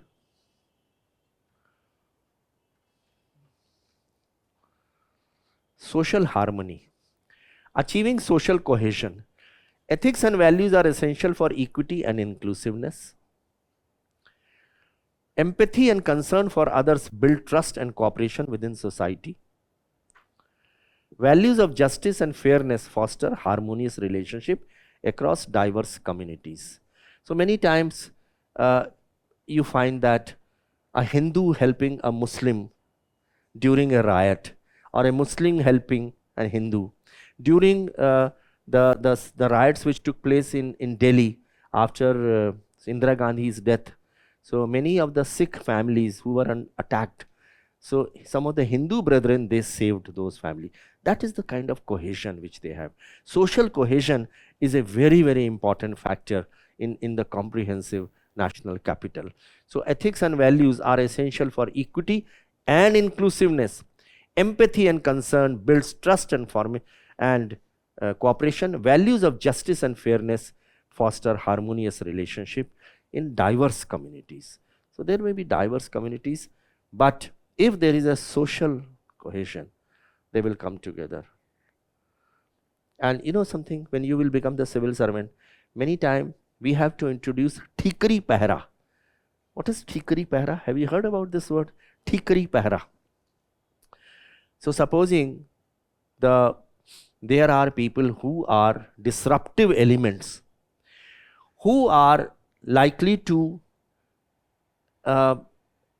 take out, the railway line is passing, and they are likely to carry out the damage the railway line, or a powerhouse, or a water supply, contaminate it, poison it. Now police force is not sufficient. You have a very small police force. So how do we do that? I as district magistrate would pass an order to introduce Thikari Pehra.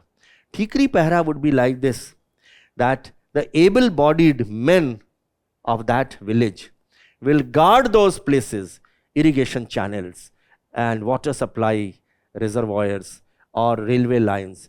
Throughout night, on rotation basis, they will guard these things. That is an example of, all communities coming together. So I will pass an order, and then they will decide that today these 10 people will guard, tomorrow those 10 people will guard. So that is the Thikari Pehra which we introduce. It is basically social cohesion, bringing together with a common purpose to defend their village. Okay, so conclusion is ethics and values are foundational to enhancing human capital, soft power and social harmony. They ensure nation's prosperity, stability and international stature, aligning with the state's aim of promoting the welfare and prosperity of its citizens, as envisioned in Kautilya's Arthashastra. So that generally this comprehensive national power, where we have talked about national power, it is to be understood in relation to different countries.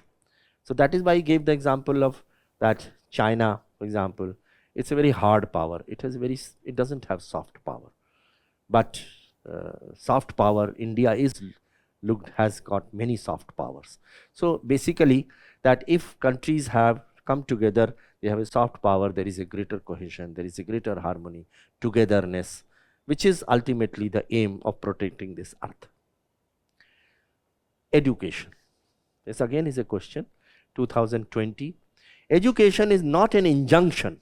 It is an effective and pervasive tool for all-round development of an individual and social transformation.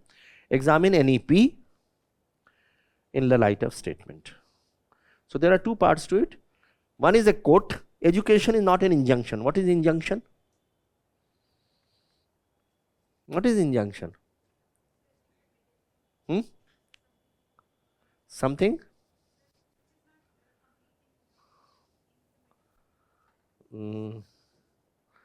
Injunction is a bar, imposing a bar. Look up now. Look up the meaning of injunction. The court grants injunction, that stay order. You will not do this, an injunction. So just go through that. Injunction, what is the meaning? An official order from a court of law to not do something. To do or not do something. Do or not do something. So that is injunction. It's like order. So injunction, it says education is not an injunction. It is an effective and pervasive tool for overall, all-round development of an individual and social information. That is, just by education, you cannot achieve everything. But ultimately, the aim of education should be overall development of an individual and social order. For example, can you give an example where you are having education, but you are not trained for social transformation and you lead to certain things which are much disturbing? Okay, yes, hackers is one. Unethical hackers is one. You have got education, you have studied, but you are using it for a very, very unethical purpose. Terrorist, okay. Corrupt persons, correct. Cyberbullying is also there. Take for example another thing. You have got education, but you don't respect your parents. Sometimes you beat them up, okay. So you have got education, but is that education useful? No. It has not led to the development of that individual. You have got education, but you are honest and dishonest, corrupt. So therefore, you are not helpful. So therefore, education is to produce thinking men and women for the overall good, being ethical. So it says that education is not the end. It may be a means, but ultimately it should produce some good end. Okay? So examine the new. So now the question answer is approaches. Explain the holistic role and functions of education. Discuss the provisions of NEP. So what is the purpose of education? And discuss the NEP, right? So again, introduction. The answer will start with an introduction. Education is a tool for all-round development and social transformation. It's a tool for all-round development and social transformation. It should develop thoughtful, well-rounded and creative individuals who can positively impact society. That is the purpose of education. If that purpose is not achieved, through education you are making them literate only. But they are not educated. They are just literate. Kakha, Gaga, ABCD they have studied. But they are not educated people. The real aim of education is to provide for all-round development and social transformation. It should create individuals who impact the society positively. For example, as you said, hackers, illegal, unethical hackers will not positively impact the society. Cyberbullying will not impact the society in a positive manner. So education should produce people who influence the society in a positive manner. Okay, so now NEP provisions. So the question, first of all, have you understood the question? What was the question? The question was, education is not an injunction, it is an effective and pervasive tool for all-round development of India. That is what we have answered in 3 lines. Now, the NEP. NEP, these are the provision, all of you must have already studied it. I don't have to repeat it. The main headings you can write down. So the main headings: universal access, 100% gross enrollment ratio in school education by 2030, ensure no child misses opportunity due to birth circumstances or background, bridging social gaps, focus on education. These are all multidimensional approach. So no rigid separation between streams. This was a very important decision. You could switch stream from one stream to another stream.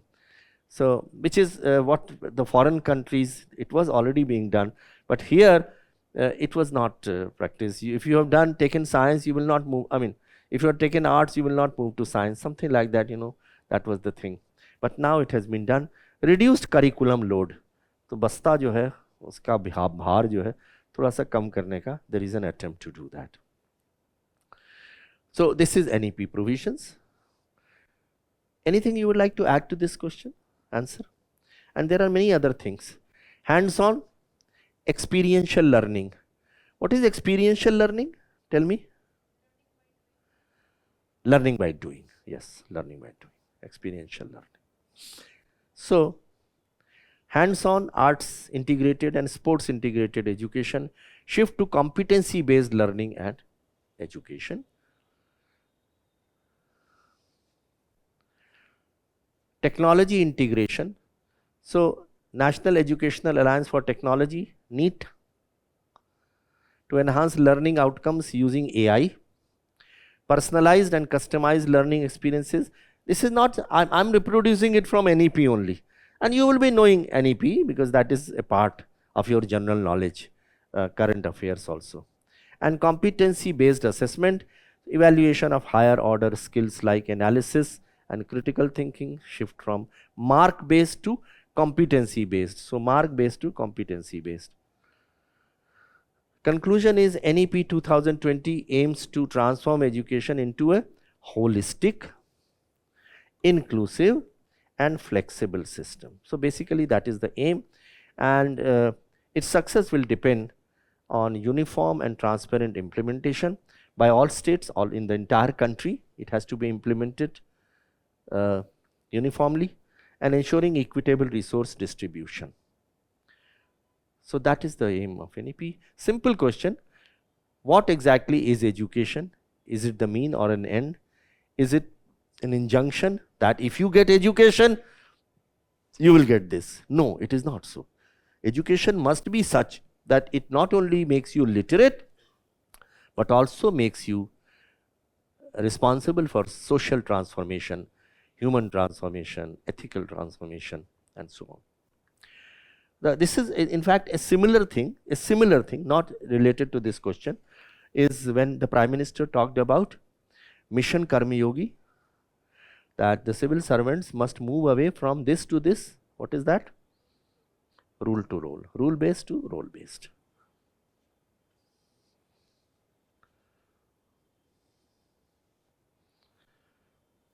The current internet expansion. So 2020 also, now you see there were 3 questions in similar questions in 3 years. Digital technology, the online, and here it is current internet expansion has instilled a different set of cultural values which are often in conflict with traditional values. Discuss. So approach is give a brief overview of the current internet expansion. Discuss how the current internet expansion has instilled cultural values that are deemed contradictory to traditional values, giving examples. No answer you will give without example in ethics paper. Illustrate how the medium of internet is reinforcing traditional values, and conclude on the basis of the above points. So kindly see, here we have the approach says overview of current internet expansion. Now generally that will be related to the Digital India campaign, isn't it? Because Digital India campaigns has got 3 broad areas and 9 pillars. The second is how the current internet expansion has instilled cultural values which are contradictory to the traditional values. So that is a con. And illustrate how the medium of internet is reinforcing traditional values. So that is a pros. And conclude. So let us see the answer. The rapid expansion of the internet has significantly impacted daily life, bringing transformative changes in communication, commerce, education, and more. However, it has posed many challenges also. So internet has got, it's a double-edged weapon. It has, just like social media, which is a subset of internet, it helps in lot many ways in making a much better public service delivery, reducing corruption, including transparency, in improving accountability. But at the same time, there are many cons of social media, and the same thing applies to the internet. That is why internet has to be, sometimes has to be, during law and order situation, internet shut down. Okay. So there has to be some con, that is why it is being shut down. Right. So contradictory cultural values. Okay. The contradictory cultural values, what are they? Acceptance of homosexuality, increased visibility and support for LGBTQ rights through social media and online platforms. Example, pride parades and online campaigns promoting gender exclusivity. So, acceptance of homosexuality, it is a contradictory cultural value, isn't it? That is why even in the same-sex marriage also, it is an issue which is being debated in the social media and the public domain also. So one con is what is the contradictory? I'm not saying what is right or what is wrong. It is contradictory cultural values, which internet is spreading, because internet is become the voice. It is the medium through which you can pass on lot of information from one person to another. So increase visibility. So visibility has increased because of rapid expansion of internet. It has improved visibility and support for LGBTQ rights through social media. Then transformation of marriage and relationship. Online matrimonial sites and dating apps are reshaping traditional arranged marriages. Again, I'm not saying it is right or wrong, but it is contradictory to the normal. What used to be the job of a Nai, you remember Nai, the barber? He was the instrumental in fixing marriages, you see. Because he will go to every house, so he will take the message that this family has got a son, and this will say that. So the message, they used to be the messenger of marriages, but now you have got dating apps as well as online marriage, shadi.com and jivansathi.com and so on. So again a technology. So it is in contradictory to the cultural, the original, the cultural values.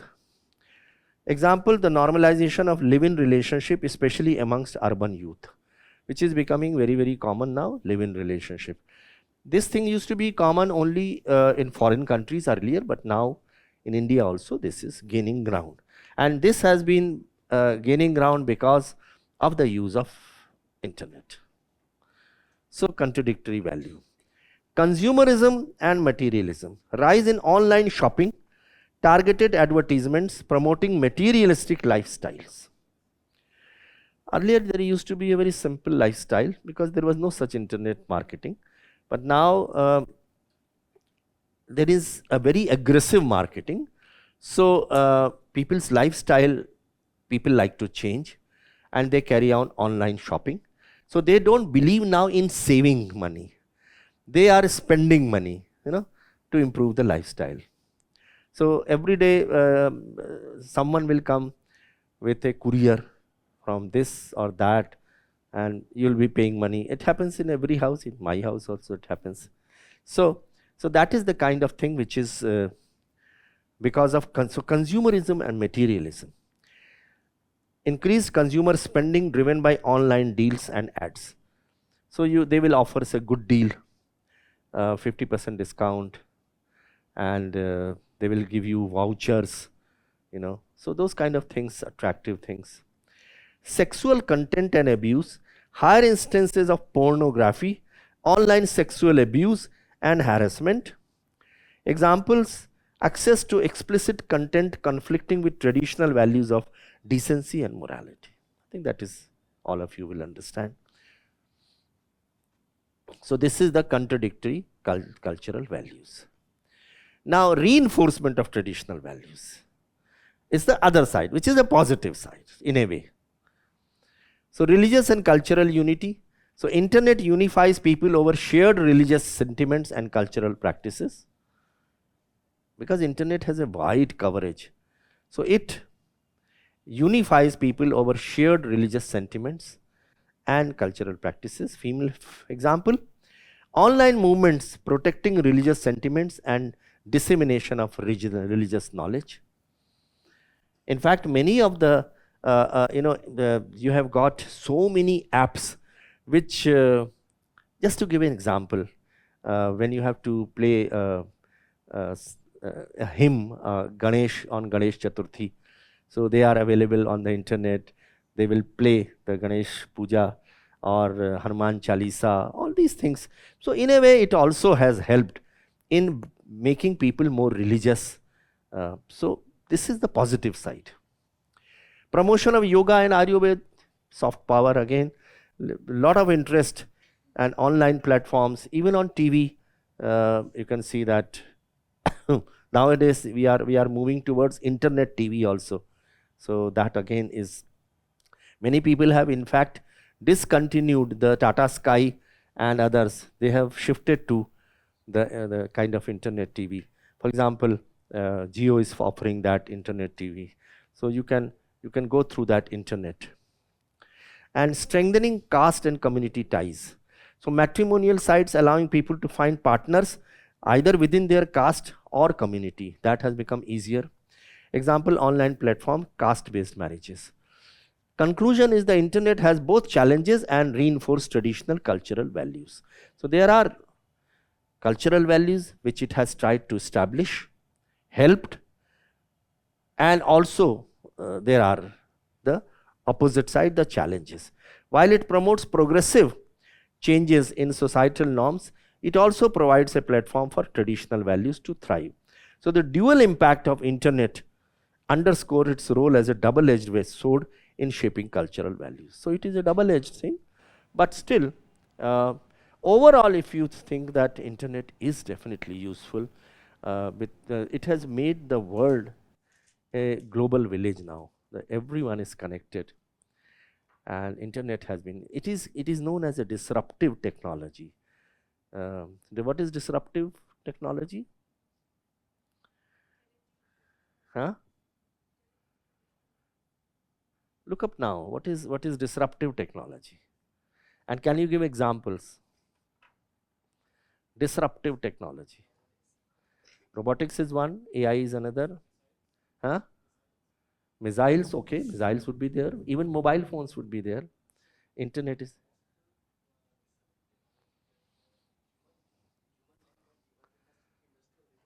Industrial revolution is also like that. So disruptive, which has really made a difference in the lives of the people. What is the definition of disruptive technology?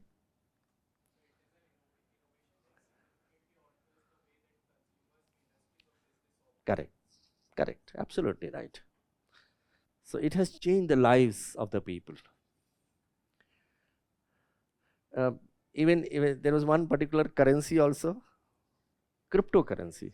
That again is a disruptive technology.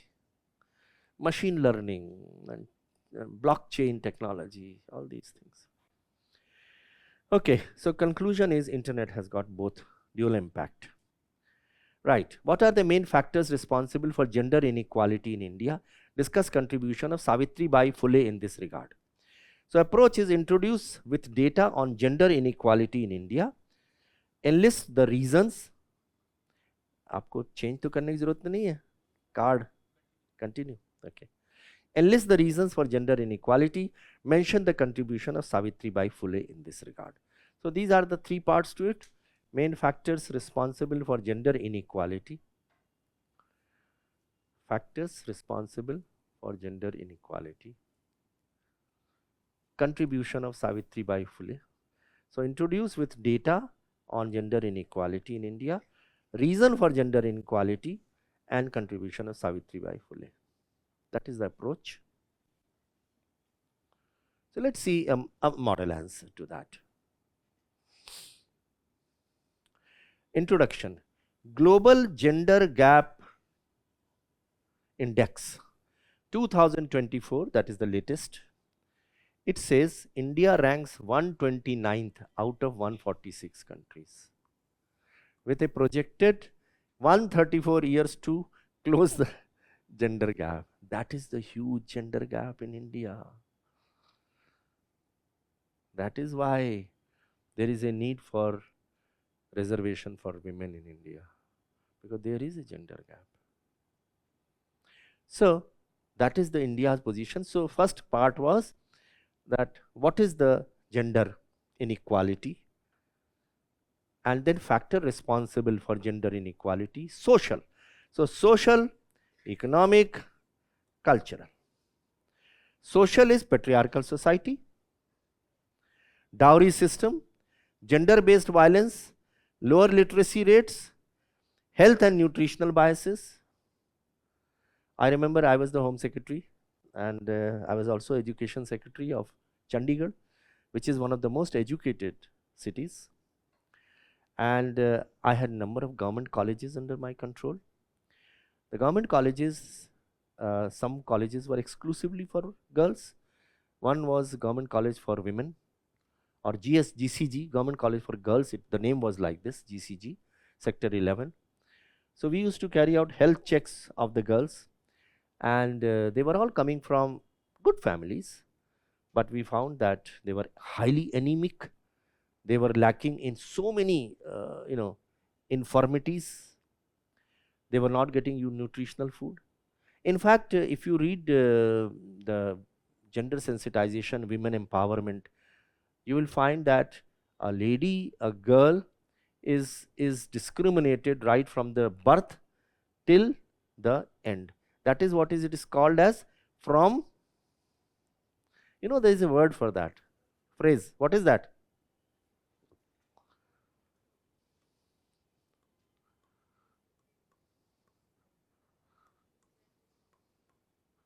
From cradle to grave, there is a woman discrimination against the women. So at the time of birth, womb to tomb. Yeah, okay, womb to tomb. That also is a very interesting, womb to tomb. Yeah, very good. Thank you. Womb to tomb. So therefore, the factors, one are social,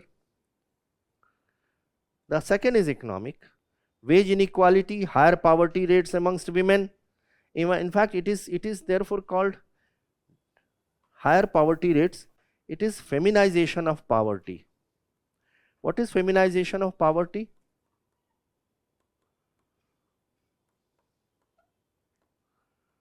What is feminization of poverty?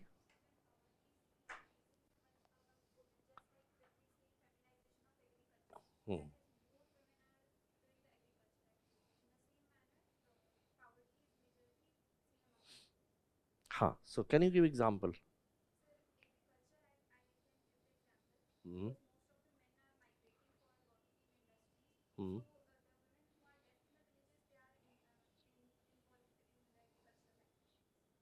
Okay. Okay.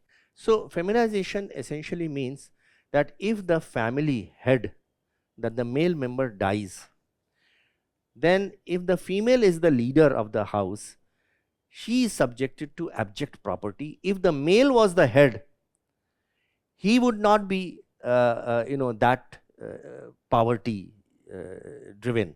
But a female head is actually, if you look up now, feminization of poverty, what does it mean? It's a term which is used very often, feminization of poverty.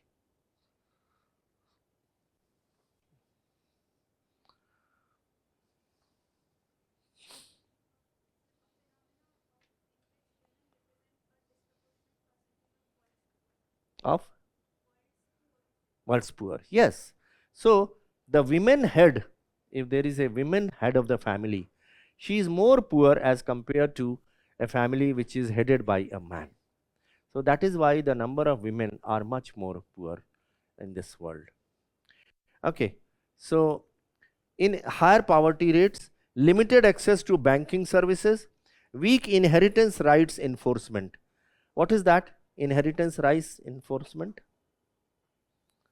Enforcement, weak. कम मिलती है।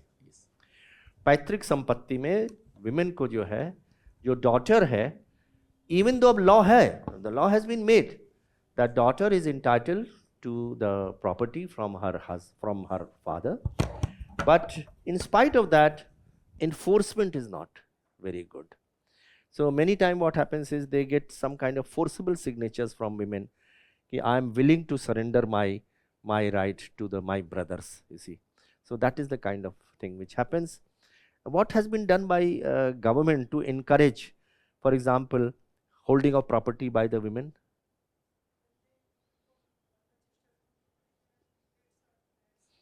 Stamp duty is lower if the property is purchased in the name of a woman. In the case of men, the stamp duty rates are higher. So therefore, if you purchase the land or property in the name of your wife or your daughter, then the stamp duty which is required to be paid in that transaction is less. And cultural, son preference, बाप को कंधा देने वाला, है ना? That is the thing. बेटी पराया धन, बेटी जो है हमारे ऊपर बोझ है, डाउरी लेके जाएगी. These are the things which I remember just to make a point. Why? Because even though all of us fall in two categories, male and female, but even male people, you must understand, Your ideas should be feminine. You should not have masculine ideas. I remember, just to make this quote, so my father-in-law passed away. I'm telling you from my own family. My father-in-law passed away, and he had only one child, my wife. She was the only child of her parents. And my father-in-law belonged to an area which is very, very conservative and traditional. It is Varanasi, the constituency of the Prime Minister. So when he passed away, so the Pandits of that area said that the last rites, since there is no son, the last rites will be conducted by the son of his brother, that is his nephew. He had passed away, his brother was there, he had sons. So he said, the Pandit said that the last rites, yani Mukhagni Dena, it will be carried out by the son, that is nephew. I have 2 daughters.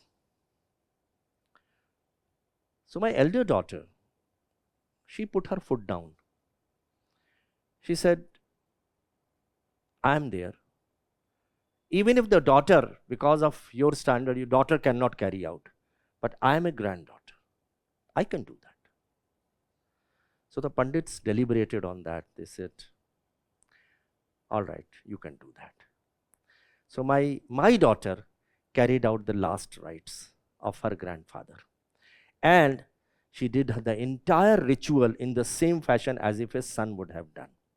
She slept on the floor for so many days, took only phalahar as it was expected. And this is how she was able to put her foot down. And then what happened? My mother passed away.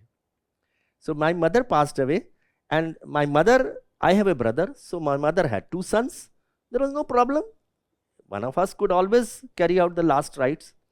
So my elder daughter, the same elder daughter, came to me and she said, Papa, can I carry out the last rites of my dadi? So I said, yes, bete, why not? I have no problem. You carry it out. And then she carried out the last rites of my mother. So what I'm trying to say is that things have to change. All of you who you are appearing for the civil services, you are highly progressive people. Be that change that you want to see in this world. And we can change it. Families can change it. The family leaders can change it. You are the prospective civil servants. You can change that. It is not that one person cannot make a change. You can change with your family. And then since you will become a civil servant, you can bring about that change in the society also. Because a civil servant carries a lot of force. He is the change agent. He or she is the change agent. Right. So religious practices favoring males, lack of awareness about their rights. So these are the 3 cultural changes, cultural factors which lead to inequality. Contribution of Savitri Bai Phule, that was the second part. Education advocate. First school for girls in Pune, first Indian woman teacher, Savitri Devi Phule. GS4 paper talks about many great leaders who spread the message of morality, values and ethics. Savitri Devi Phule was one of them. So she opened up the first school for girls in Pune. She was the first Indian woman teacher. She was a great social reformer, co-founded Satya Shodhak Samaj to promote dowry-free marriages. So she created that. And literary advocate, published works promoting humanism, equality and education. Resilience, overcame severe harassment to champion women's education rights. So there were a lot of opposition. There was a lot of opposition to Raja Ram Mohan Rai also. There were a lot of opposition to all those who wanted girls' education. And she was one of them who carried out. And there was another girl also, lady, on which a TV serial was also made recently. It is over now. What was the name? Who encouraged widow remarriage?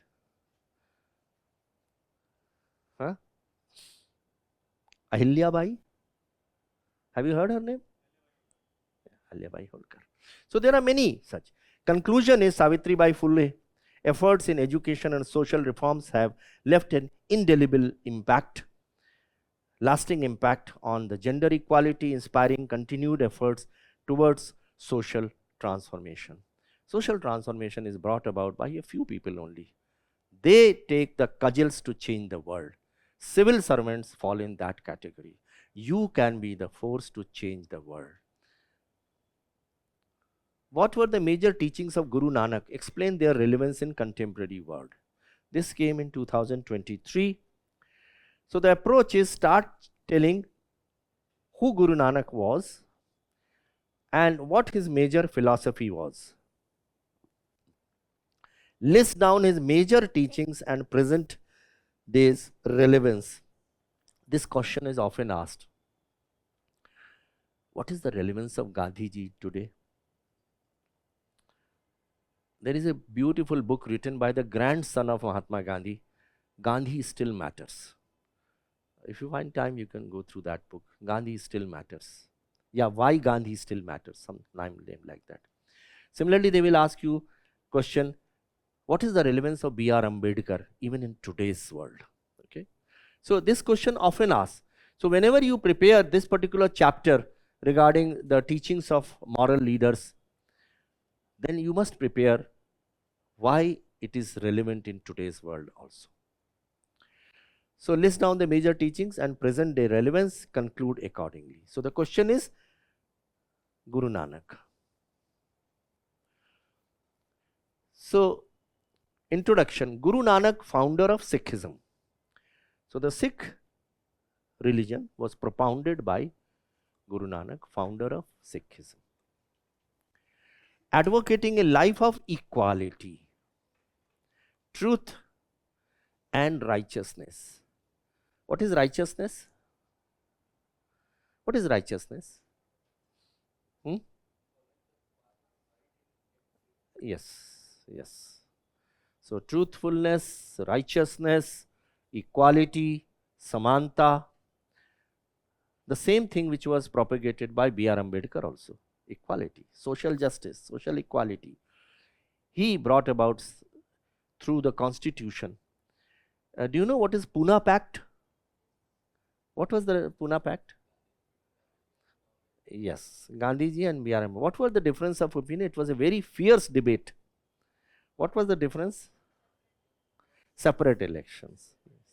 Separate electorate for the weaker sections of the society, downtrodden. Okay, so key teachings are Ek Onkar, one God. You see, whenever you must be read here, Ek Onkar, so that is the one God. Promotes unity across religious divisions, emphasizing a universal divine truth. Equality of all human beings. Opposed caste system. So Guru Nanak opposed caste system, relevant in combating racism. So the caste system he opposed, and racism also he opposed, casteism he opposed, gender inequality, discrimination he opposed. He said everyone is equal. So one God and everyone is equal.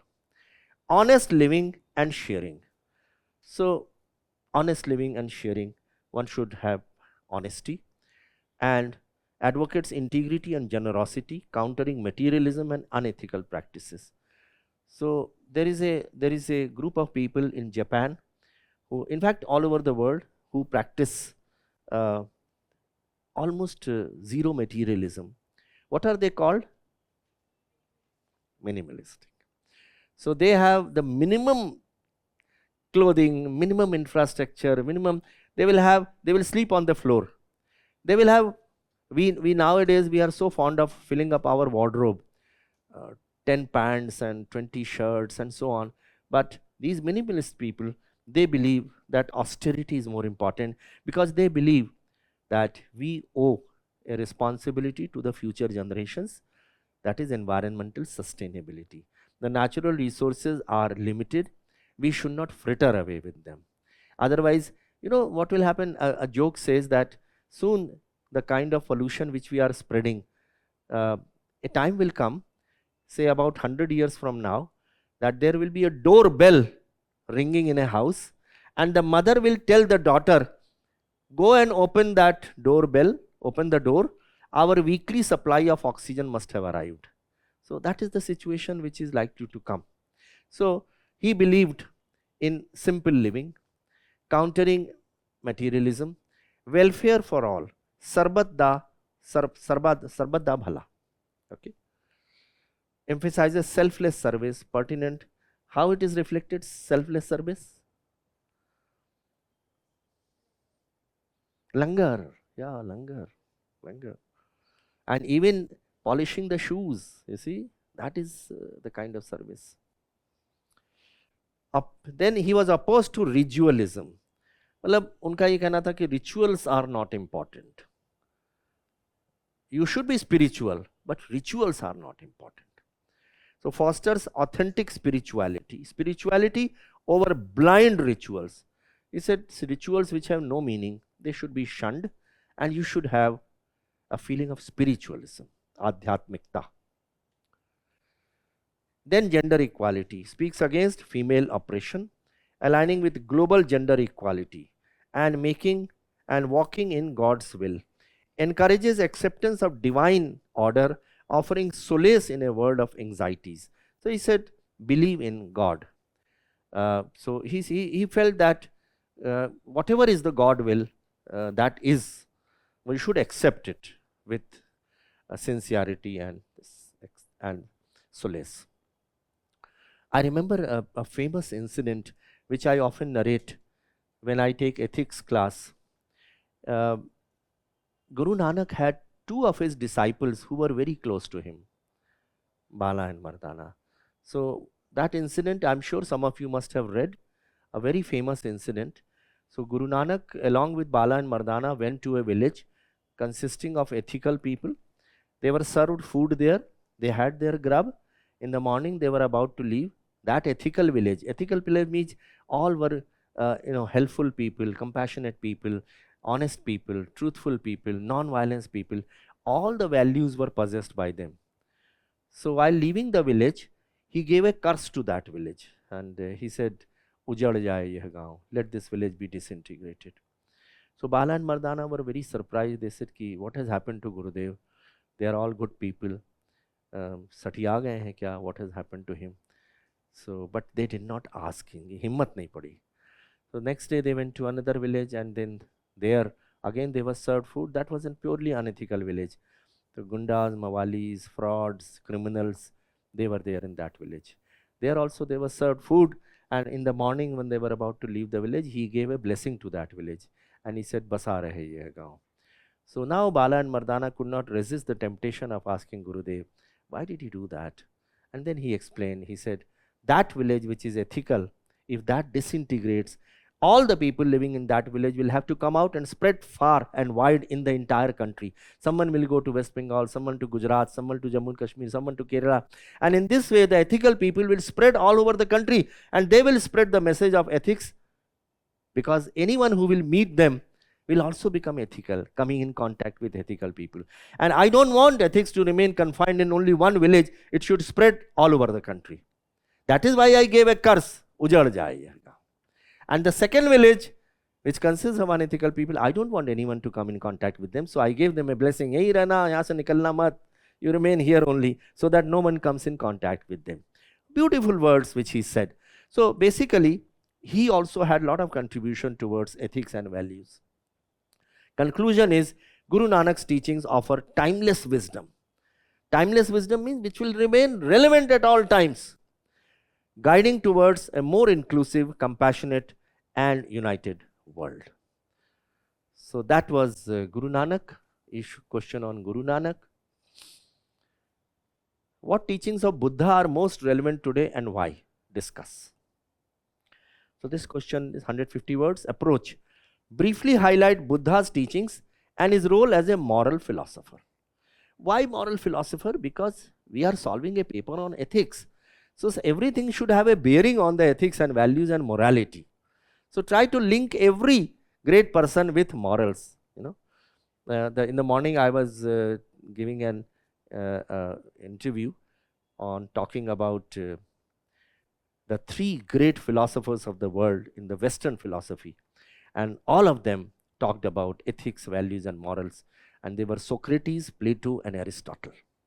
So it's so wonderful to read what they talked about, and everyone they talked about virtues, they talked about what is value, what is ethics. So if you find time, in any case, in the Western philosophy, this paper of GS4, there is also these three: Plato, Aristotle, and Socrates. So briefly highlights Buddha's teachings, discuss his ideas like non-violence, middle path. So this middle path is a very, very important thing, and this was also talked about by Aristotle, that one should follow a middle path.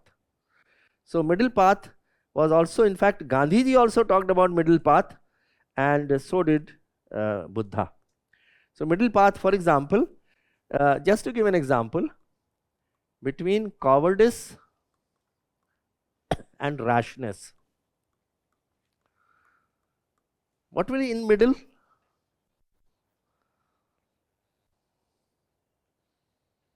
What is that word called? What is the middle word? This is one end of the spectrum, one end. This is another end. Courage. So follow the middle path. This is what was told by Buddha also. Mention how his teachings inspired great leaders like Gandhiji. Gandhiji was very much inspired by Buddha. So the introduction, Buddha's moral philosopher. Buddha was a moral philosopher. You will start with that, who Buddha was, a moral philosopher. Provided extensive teachings applicable to diverse situations. His teachings continue to hold relevance in contemporary times also. So key teachings of Buddha: mindfulness. Mindfulness is a technique also which is now followed by many of us in order as a move towards spirituality. Mindfulness. Stress management also includes mindfulness. So you will be under a lot of stress because of preparation for civil services. Mindfulness is a technique which is normally followed. And awareness of present thoughts, feelings, and sensations without judgment. So having no kind of a view which is in between, middle path. What is the Hindi word for that? That is neither attachment towards good thing or bad thing, or extremes. For example, not having any attachment with dukh or sukh, or jivan or maran. Sthita pragya, sthita pragya, sthita pragya. Okay, modern relevance helps address stress, anxiety, and depression. So mindfulness helps in stress management. Many aspirants, they practice that. Momentariness, everything is temporary and bound to perish. Everything will perish. You see, we are even, for example, the houses in which we live, ultimately they will pass on to another person, and everything will ultimately perish. Modern relevance encourages non-attachment and selflessness. Selflessness is a value, non-attachment is a value. So since everything is going to perish, therefore one should not be attached to the worldly things. One should practice sthita pragya. And that helps in conflict resolution and promoting peace. How it does conflict resolution helps? How does it help in conflict resolution?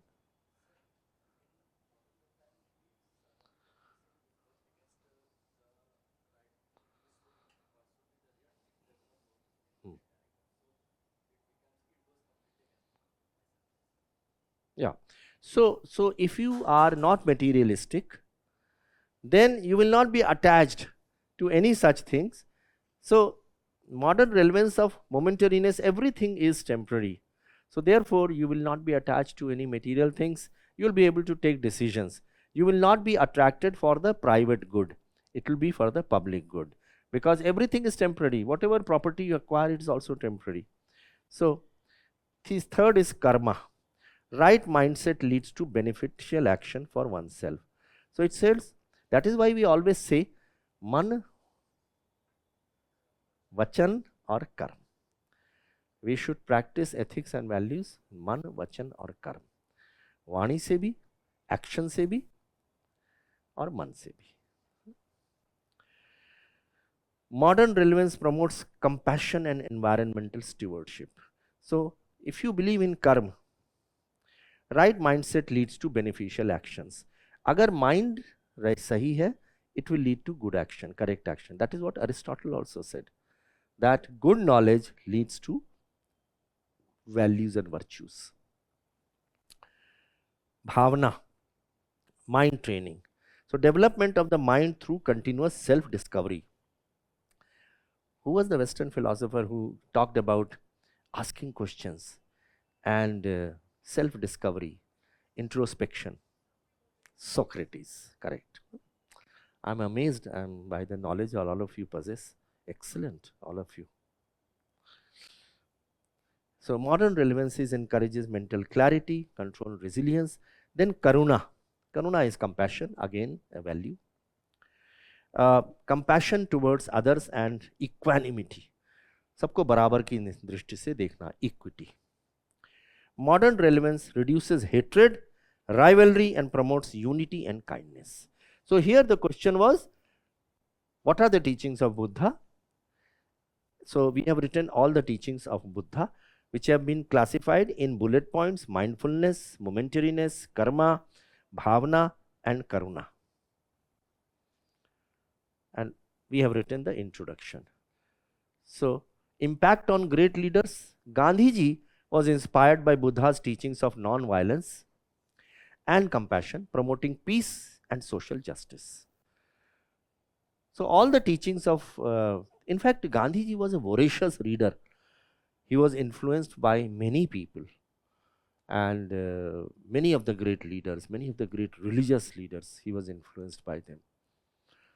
So he brought about something which was suitable to the Indian society, and he felt that we should proceed on these lines, and ahimsa being one of them, the most important being ahimsa.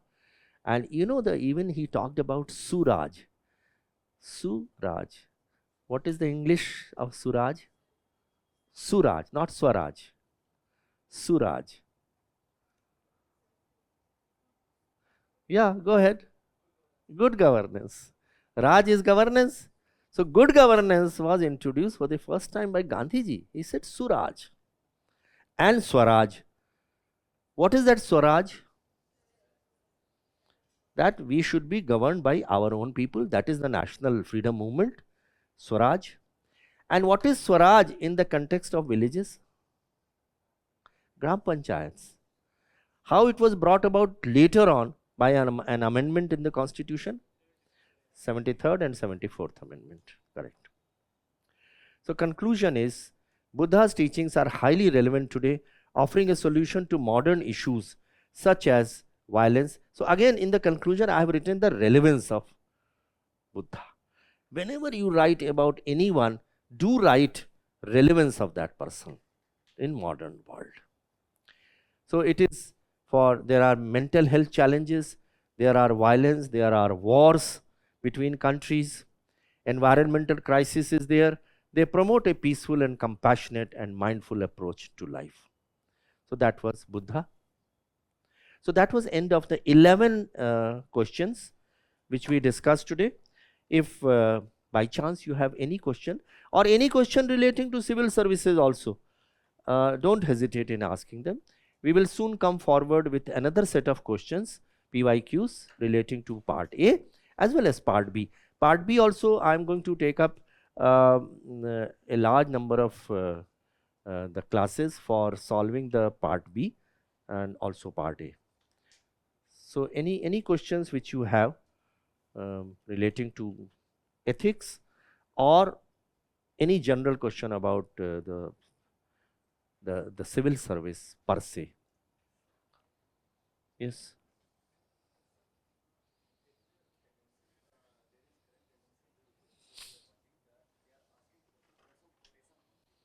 There is, yes, correct, correct. So quotations are, of course, innumerable, but quotations, yes, a large number of my always I am of the view that quotations, you should prepare a bank of quotes. Try to get as many books and as many sources as possible. Take the important quotations subject wise. For example, women empowerment, environment, and compassion, and also person wise. So, by prominent people, Nobel laureates, the political leaders, and prepare the quotes and their explanation. That's the only way. It is going to be helpful to you in essay paper also. So, there is no other way except to prepare a bank of quotes and then write them down again and again, practice by writing them. That you will be able to use in so many papers. Quotes, as I said, it can be in part A of the GS4 paper. It can be in part B of the GS4 paper also, case studies, where you can mention introduction or the conclusion. It can be helpful in writing down the essay paper also, because essays papers are also now coming in the form of quotes.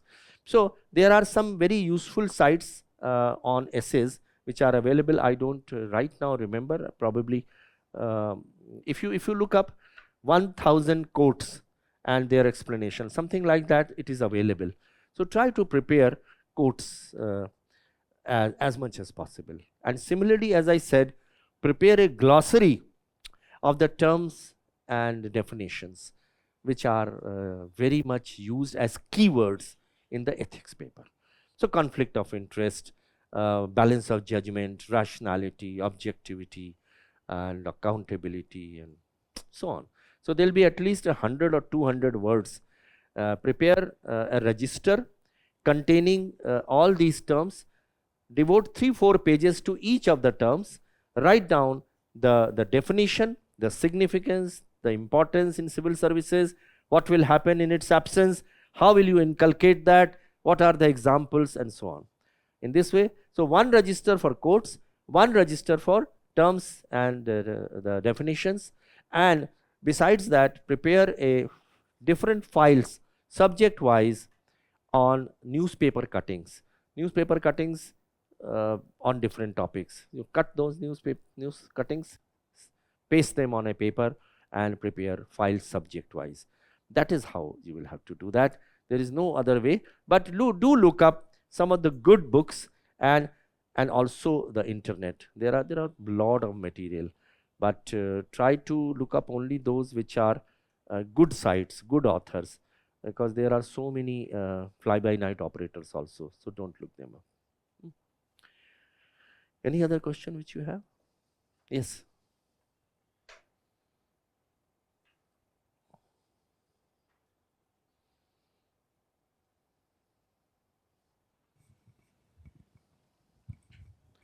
Sir, in my consciousness, I have not done anything unethical or immoral. But still, I feel sometimes, see, I'm not much moral, I'm not much ethical to answer these questions. Sometimes I'm fearful of that I may get corrupt in future. So how to deal with these feelings? These feelings restricts me, deter me to write a good question, good answer, or may it affect in interviews? So, as I said, there is an effect on everyone, from the parents, the society, and the educational institutions. Believe in a few things, that being ethical does not mean that you will not get good postings. You will not be able to get satisfaction from the service. Only unethical people prosper. So if you start believing that ethical people also, people like APJ Abdul Kalam, or Sridharan, or Homi Jahangir Bhabha, or Vikram Sarabhai, or Ratan Tata, maybe even your father, who has remained ethical, take inspiration. My suggestion is to make one role model, anyone as a role model, and see what are the strengths of that role model, and try to live up to that. Don't make an unethical person as a role model. Unethical people will be prospering in some ways, but later on they end up paying a very heavy price. So you yourself has said that you are very ethical. Why do you have to worry? Write the paper as if you are a very ethical person, the ideal thing. Don't write anything in that paper which may give an impression that you are unethical. And then the interview will come. Interview also the same way you have to answer. Regarding your service, you don't have to worry. The first of all, the training at the academies, they put lot of ethics and values in you, and take examples from others. Why are you fearful that you will become unethical? When you see two people like TM Session, you look at Kiran Bedi, or you look up so many other people who have remained highly ethical and still made a lot of good progress, fame and name. Why are you fearful? The very fact that you have come in this class, that means you want to learn about ethics and values. That itself is a very positive thing, that that this particular class has attracted you, so that you inculcate those things. And that is why the moral leaders, they have been included in the syllabus. You see, ethics paper has been done, introduced with a very special purpose, and because there has been so much of degeneration in the society, and therefore the government was of the view that the civil servants must be ethical. And Sardar Patel also felt that the politicians may sometime become unethical, but if the civil servants remain ethical, they will be able to advise the political executive through ethical means. They will not be under pressure to become a stooges or a tool in their hands, and they will always tell. That is why the protection for the civil servant is there, Article 311. The All India services are so important that B.R. Ambedkar introduced All India services as a part of the Constitution. We draw our strength from the Constitution. If you see, there is an article in Constitution which deals with All India services. Why it was done? Because the All India services play a very, very important role in unification of the country. People from the north will get posted in the south, south will get posted in the north, east and west and east. So they go there, they spread their message, they become part of those states. So that is what ethics is about, that the entire country, all the states, all the societies, all the castes, all the creeds, everyone should be like that. And if you remain ethical, it will become a habit. For example, there may be many instances where one tends to be unethical. For example, the first unethical thing which civil servant starts is misusing the government vehicle. So they will misuse the government vehicle for their private use. When you grow up, when you have children, then you will send your schools in the government vehicles. That is the first step which starts. And then the other steps are there: misusing government stationery, misusing government telephone, misusing government authority.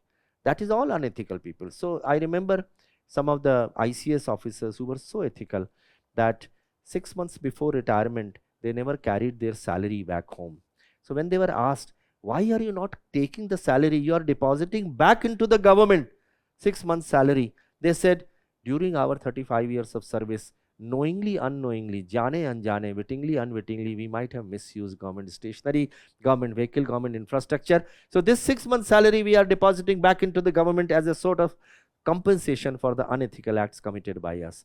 So if you start with that feeling, nobody can compel you to become unethical. It is the conscience always tells you what is right.